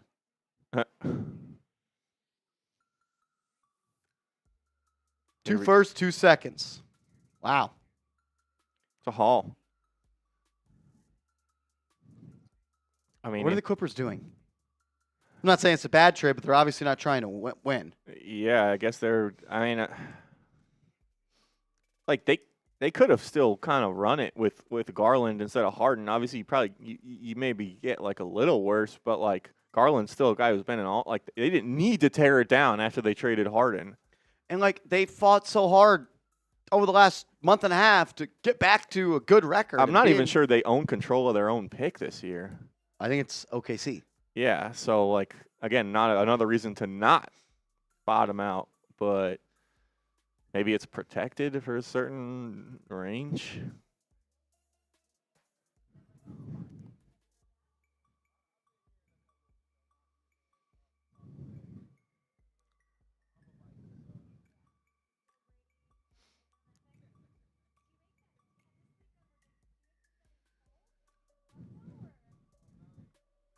I don't know, Kawhi. What would be like the Kawhi destination? Like I think he cares more about living like in LA than really going anywhere else. Would you trade Cat for Kawhi straight up? Yes. You would? Yeah. Kawhi has also been hooping lately.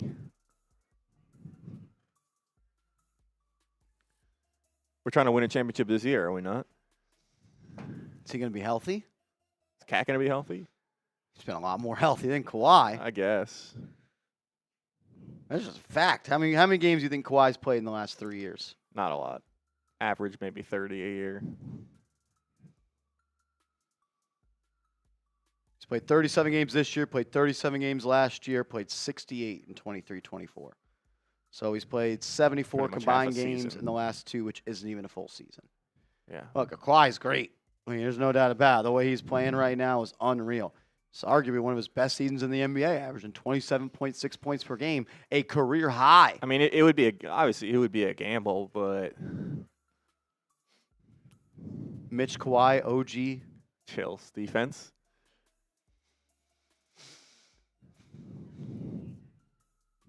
Kawhi had his chance to be a Knick. Yeah. He had his chance. I wish Bridges made more money and we could trade him for Kawhi. Even more chills, that would be.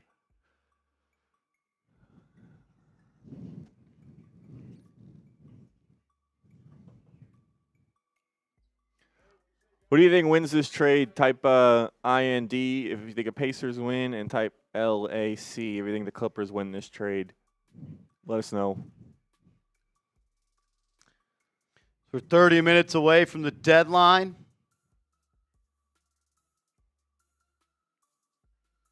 We're saying the Clippers win this trade.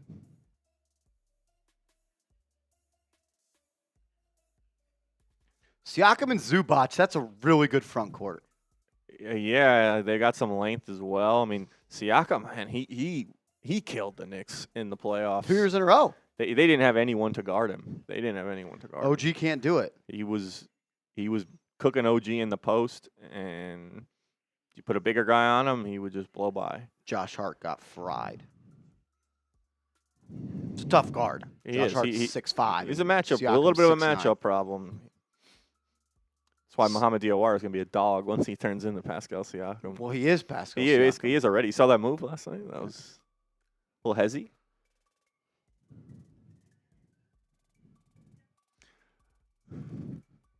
Seems to be mostly Clippers, some Pacers. I think the Clippers get better in the future, and the Pacers are better next year. Yeah. Pretty obvious. I think at this point it's a teardown in LA. Yeah, it's Trade for a young guard in Garland. You move off. like King Kenya, I didn't even expect like you not to be here. I already penciled you in. Therefore, I didn't even name it because, as the real ones say, what's understood doesn't have to be explained. What's understood doesn't have to be explained, King Kenya. You're in the building. Everyone is invited. But King Kenya, it's a requirement that you're there. It will not happen unless King Kenya is there. King Kenya. If you guys hit the NBA, why don't you get into something else like gardening? I don't know who you're talking to. Who are you talking to?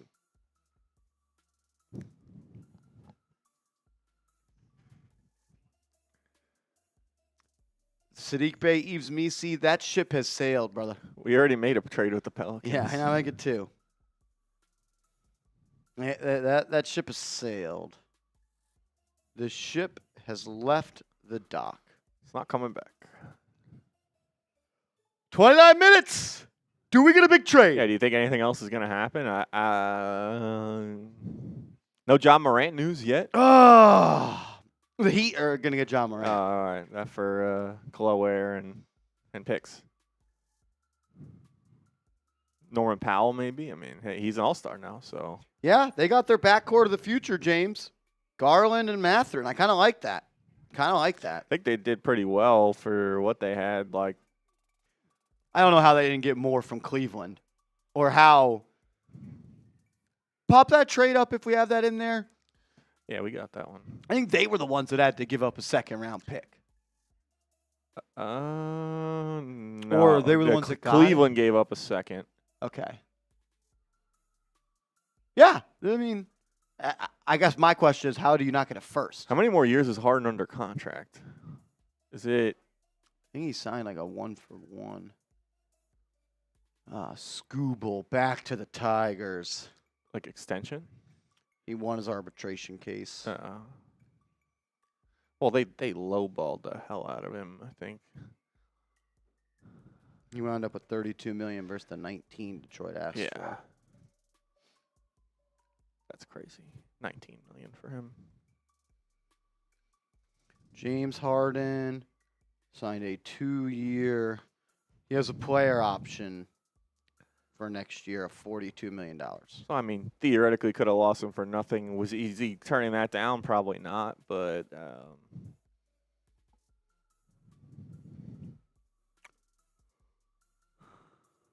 If you had to say, no one's really throwing around first-round picks that much. I guess he threw.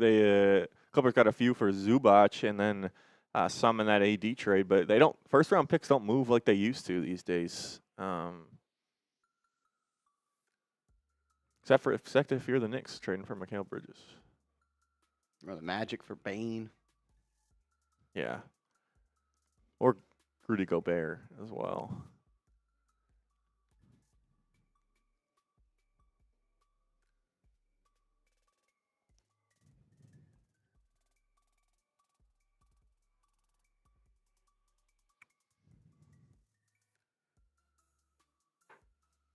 $27 minutes.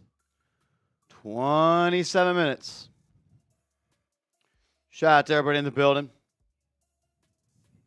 Ja Morant and Zion going to be traded. We'll see. What do you know? What do you know? And Who's your told you? source?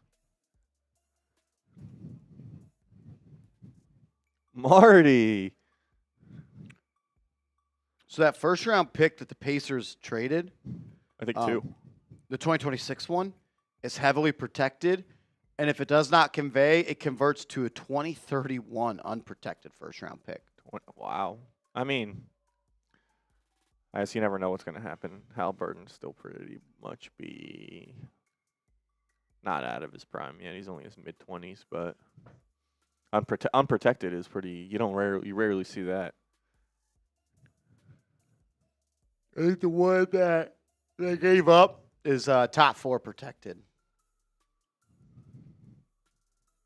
Yeah, I mean, Indiana also is about to get a lottery pick this year as well. So You have to think the Clippers are at least taking calls on Zion, on Kawhi right now.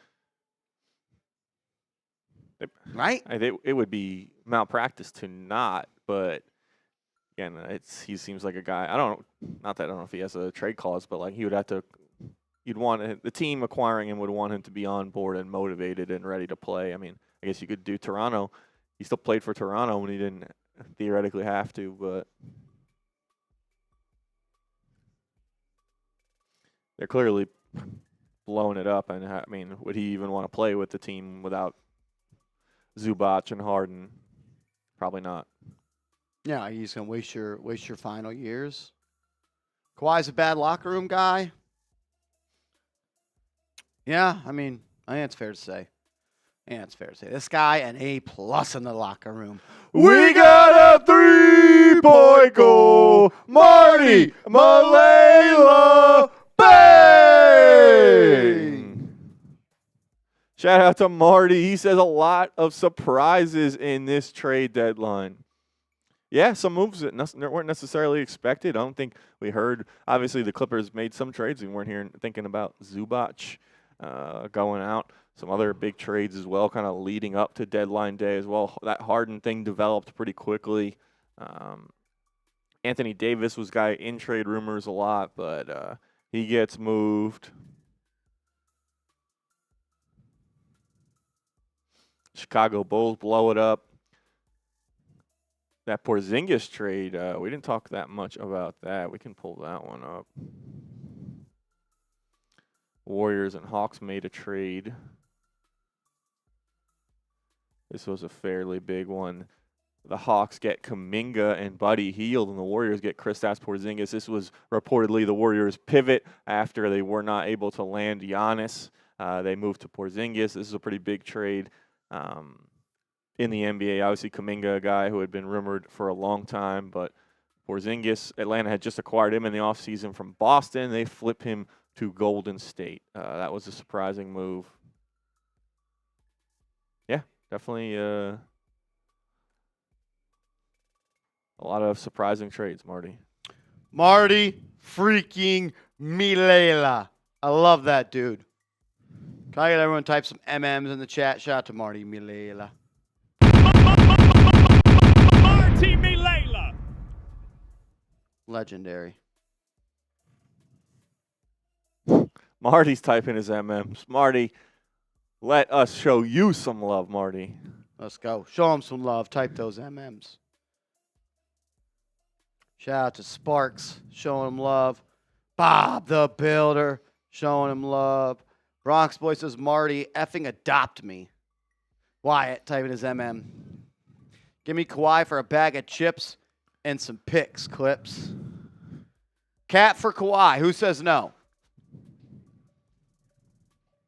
Cat for Kawhi. Who says no? I don't know.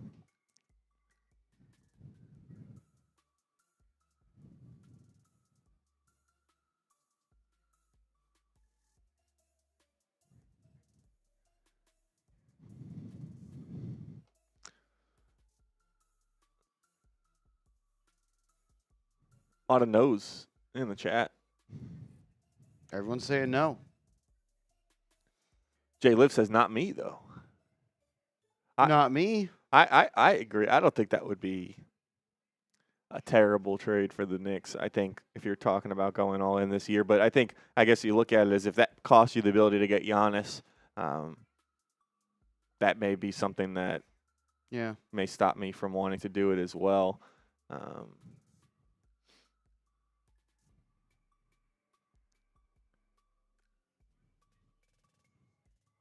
Mitch is our only big. Can I introduce you to Ariel Huckporty? Maybe we somehow get Eve Misi in that little 3-team action. Maybe for Clarkson. The Charlotte Hornets are trading Tyus Jones to the Mavericks for Malachi Brannon. Jones to Dallas. Dallas gets another Jones. Jones back in Dallas. Coop's got to title the video that Jones back in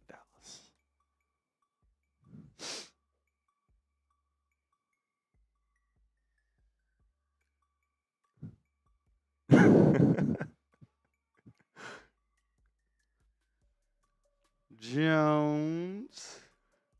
That has to be the best deal of the deadline, honestly. Yeah, Jones is getting passed around. I think he already got traded He today. did. He got traded to the Hornets from the Magic. Here, we'll pull that one up while we wait for that other one to come in.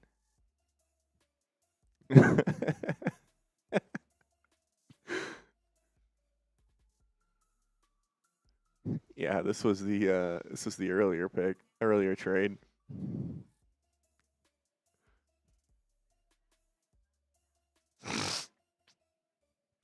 Jones. So he was traded from Orlando to Charlotte, and then Charlotte reroutes him to Dallas. Jones back in Dallas, and Did the he ever Hornets leave? get for him. I don't know.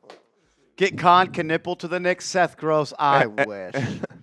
Con Knipple is a beast, man. He's a beast.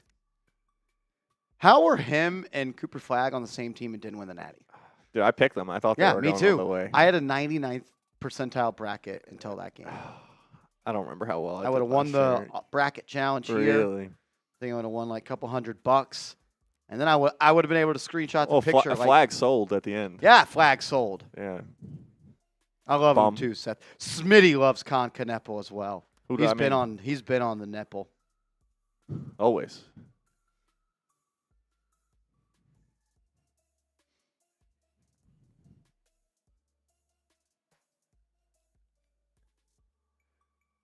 James the Preacher back with a super chat. Appreciate you, brother. He says Clarkson and McBride picks for Zion. Buyout, you get a guard. I don't think that's enough salary to get a deal done for Zion. Knicks would probably have to throw someone else in that deal.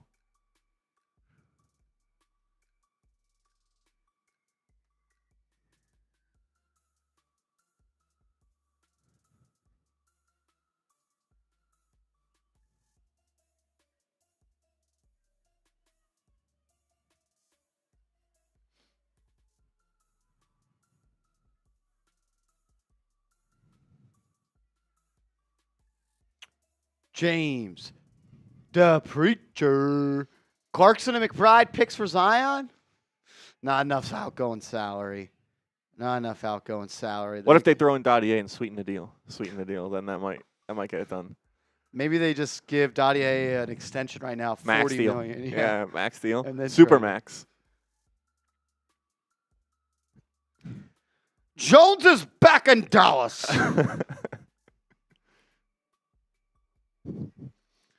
Where's I would expect Jeremy to be on a Jones thumbnail. If Back whose in middle Dallas. name was Keith? If whose middle name was Keith? Con Knepple? I don't get the joke. Con Keith Knepple? Am I saying something I shouldn't be saying? I don't know. I'm missing it also. I don't understand. Benny, just say what you want to say. I thought, is it like one of those like Mike Ox? My Oxlong? One of those guys? Ja to the Lakers for Bronny? think the Lakers say no. Yeah, why would the Lakers want to do that? A Marsh, where's Seeps at? I think he was He was on Maine. he was Probably on our still main channel covering it. A friend tells me the Knicks saved $900,000 on the Alvarado trade. Am I the friend? Am I the friend, J Liv? Because I said that. Me. I'm the captain now. I'm the captain now.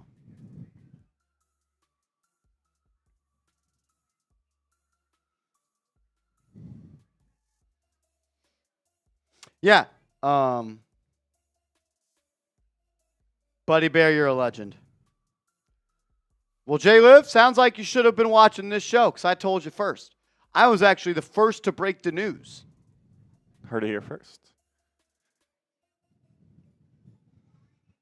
The Knicks can sign anyone now on the buyout market today. Today.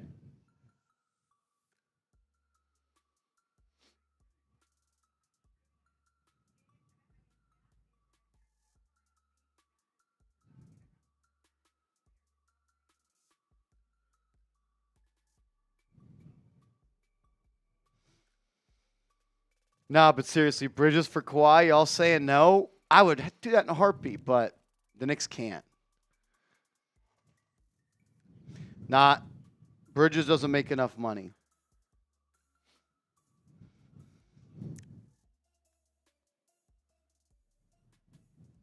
Jay Liv, you weren't paying attention to me?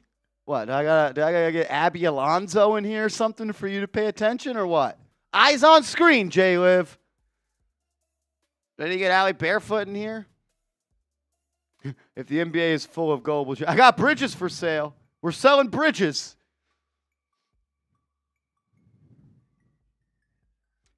Trade a guy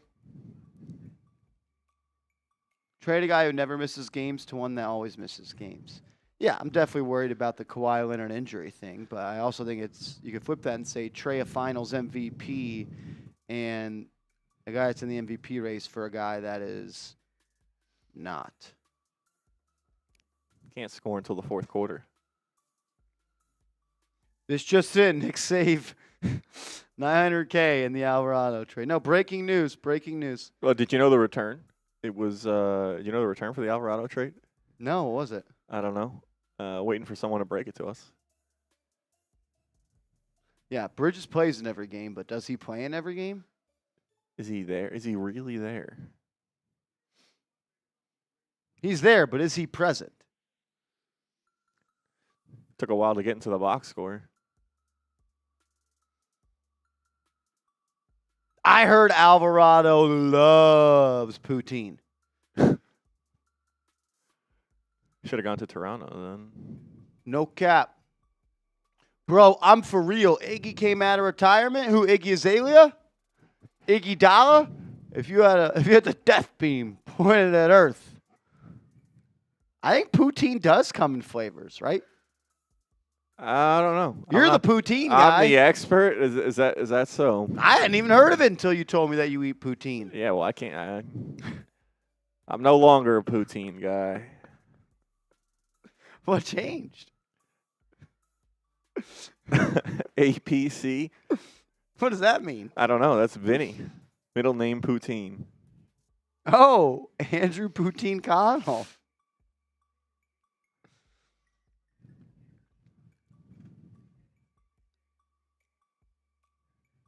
Breaking news: the Knicks saved $900,000 with the Alvarado Jeez. trade. Oh, Thank damn. you, Wyatt. Thank you, Wyatt. Zion, Murphy, and Sadiq Bey for Cat, Deuce, and the French kid. What about Clarkson? Do you want to put Clarkson in there? I feel like we got to get rid of if the Knicks are screwed if we still have 12 minutes pass and Clarkson's still on the team. It's over. We're literally only talking about poutine fries, bro.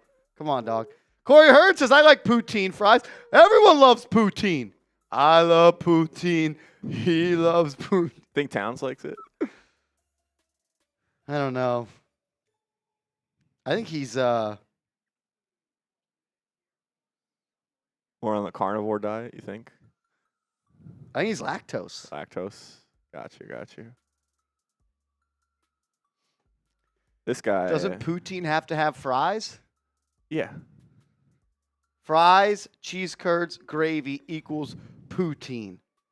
100%. What kind of gravy? Brown gravy? I think like regular gravy. I don't know. We're getting to types of gravy here. You're the one that knows about the poutine. I know what it is. I've never said I was Quote an unquote, expert. I eat poutine. Andrew Connell. That's just lies. That's just fake news.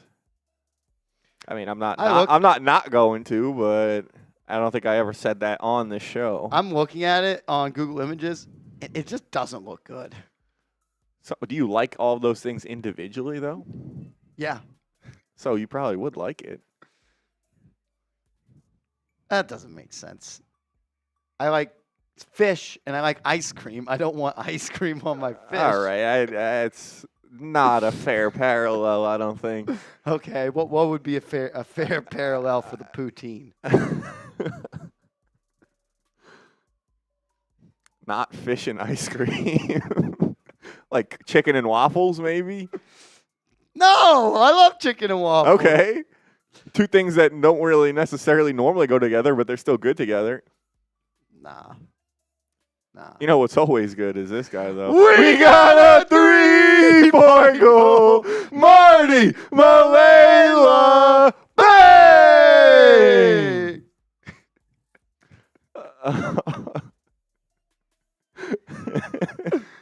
Oh, Marty Malela. You're a legend, brother. Marty Malela is literally the poutine gobbler. The king. He's the king of the poutine. They don't call him PG for no reason. Save some for the rest of us, Marty. Yeah, for real. Injury sucks. Sorry about Deuce McBride. Praying for a speedy recovery. For real. Maybe Deuce just needs some poutine. Yeah, new father, so get to spend some time. Go I will be a say, dad. some of these poutine fries, are they poutine fries or is it just poutine? I've had it like one time. I don't know how it traditionally comes. Yeah, that's it. Only one time, Vinny. Make sure you clip that. So I don't know how it's traditionally served. I'm pretty sure it's cheese and gravy and fries. They're saying thicker fries. No, in they the do look chat. like a little thick fry. Extra salty. Is that normally how you'd go? Thick fries or I'm a thin fry guy. thin fry guy? Like whatever you would classify like a McDonald's fry. Shoestring? It's too thin. Nah, Too that's thin. Okay. Whatever the name of the McDonald's fries are, those are the type of fries that I like. Yeah, Bronx Boy, I was trying to ask how Marshall liked his fries in his poutine, whether it was thick, thin, middle of the road.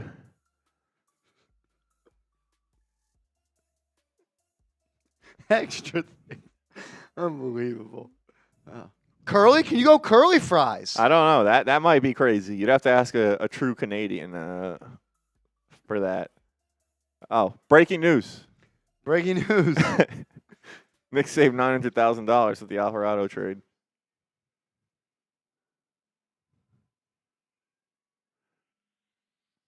How does that work, Bronx Boy? You just turn the plate around, or how does that work?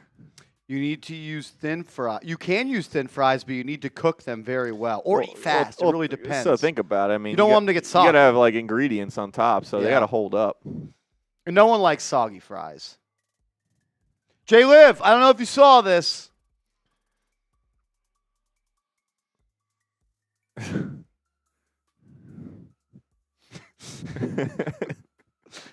Yabo Smelly is insane.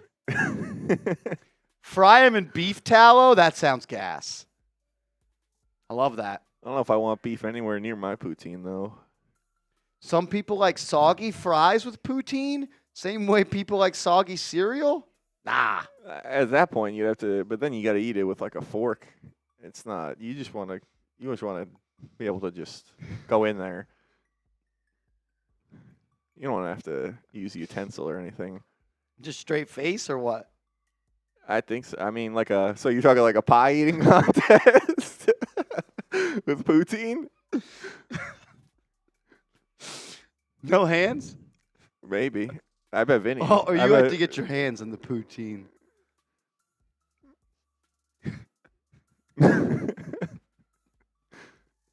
Some people just like their food mushy, but traditional poutine has crispier fries to avoid excessive sauce.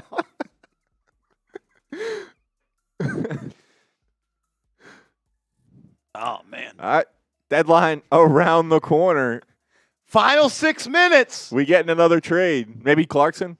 Clarkson for some poutine.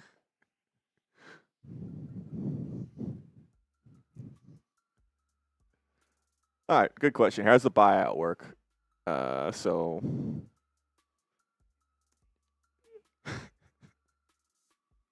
it work?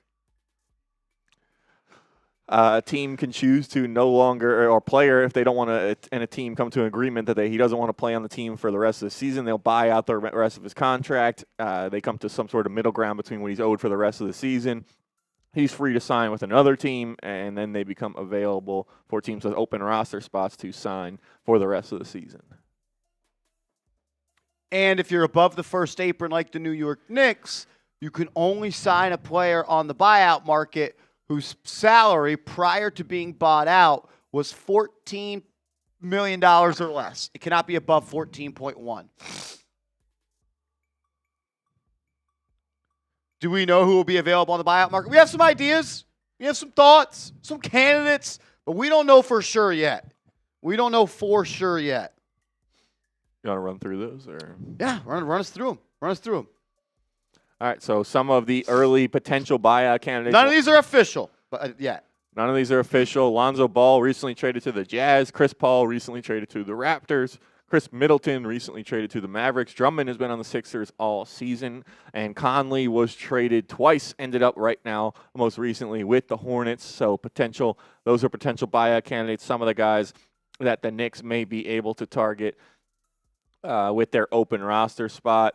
A few more as well. George Niang was traded from Utah to Memphis in the Jaren Jackson trade. Matisse Thybulle on the Blazers, a good defensive wing, high-level defensive player. Some shooting, maybe not the best, but a guy you could really plug in to try and slow down the other team's best player.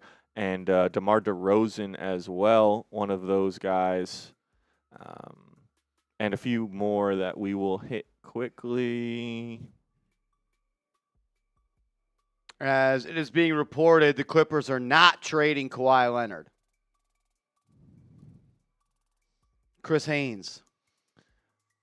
Last three we'll mention are Brooke Lopez, center for the Clippers. They're kind of resetting for the rest of the season. Marvin Bagley was traded from Washington to Dallas, and Haywood Highsmith, who has been with the Nets this season.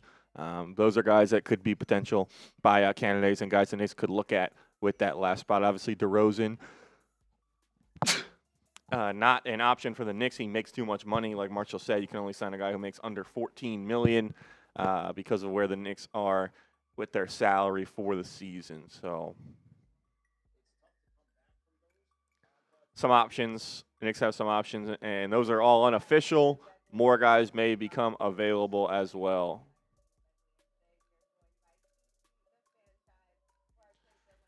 All right, 3.5 minutes.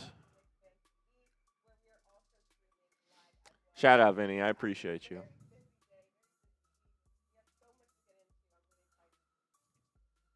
You know, one guy who I'd never trade.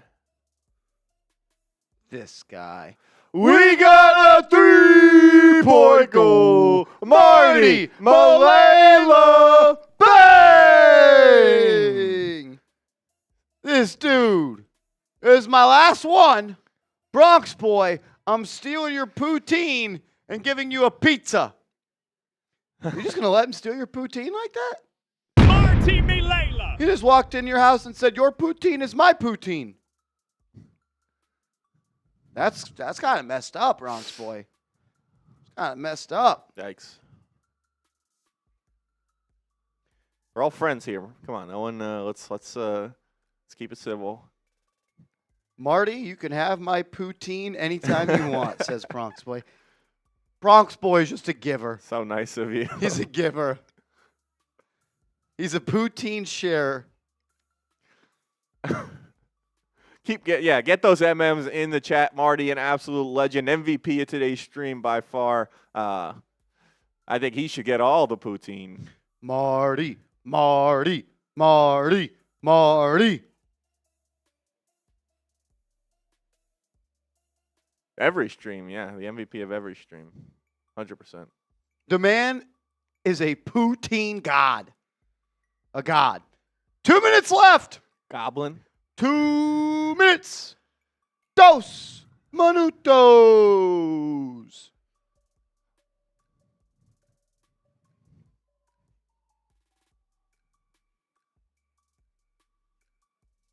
You think the Knicks make another trade?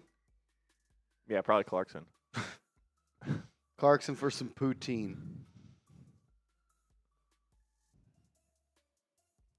Maybe we can still get Yves Missi. Yves Missi? Yeah. In 2 minutes, it's poutine time. I'm hungry as well. I'm not going to lie. We're going to sign off pretty shortly after the deadline. Going to work on a couple of videos for you guys. Got to get a Giants video out. Got to get a buyout candidates out. Maybe even a Deuce McBride update for Brett Alper. And then In case we didn't know. case Breaking news. Deuce injured.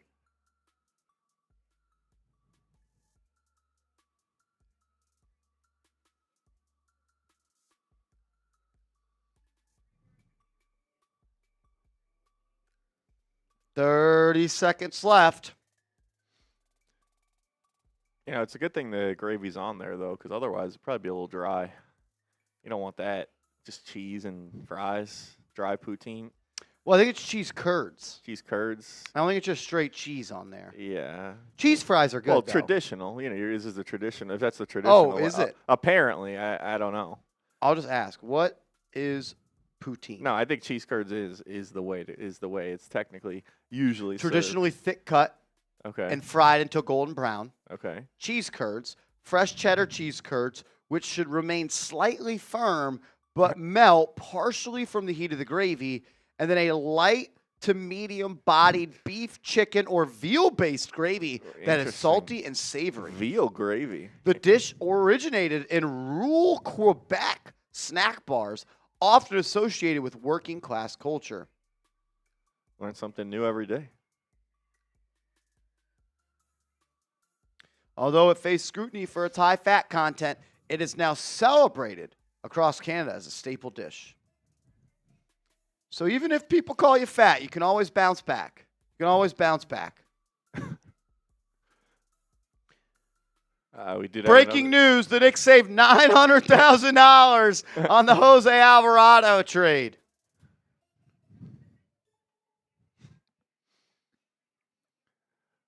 Guys, you should see burger with gravy and rice. What's your take? A rice on a burger? How does that even? Unless it's like the. It's gonna fall unless it's like a out. bowl with the burger on top. Like How would you eat it? I don't know. You demonstrate? No, I'm good. It's over. The trade deadline is over. I was about to do it, and then I was like, someone's watching. Someone's watching. Give me some JAs in the chat. Jose Alvarado, you are a New York Knick.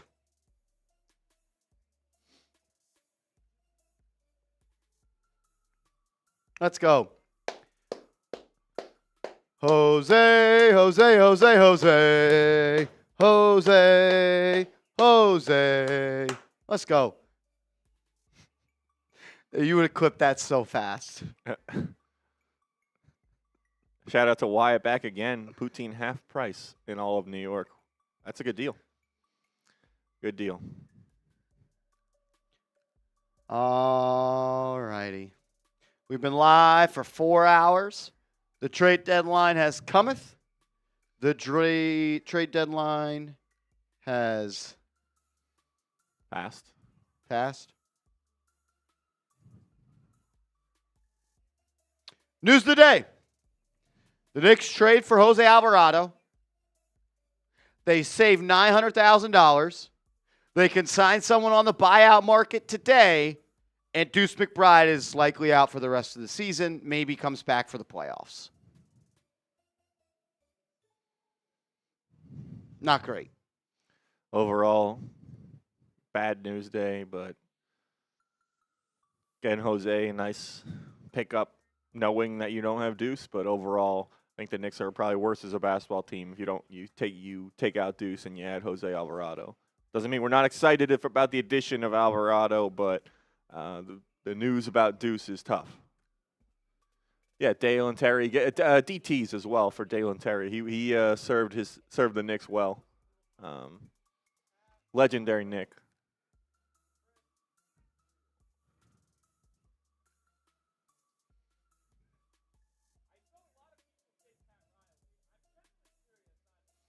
Pat Riley meme should be good.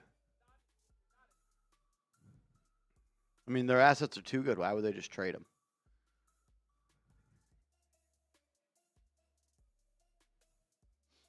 Apparently, a jaw trade could be processing. I think this happens in a couple different sports where if you call in before the deadline, you're still working out the details and you're like on the phone, you can get one at Is the there a buzzer. second trade deadline like there used to be in the MLB when the Astros were able to get Justin Verlander somehow? Yeah, well, I think the Yankees got McCutchen one year with that.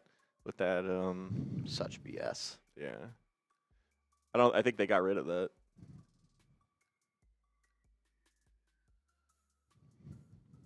All right.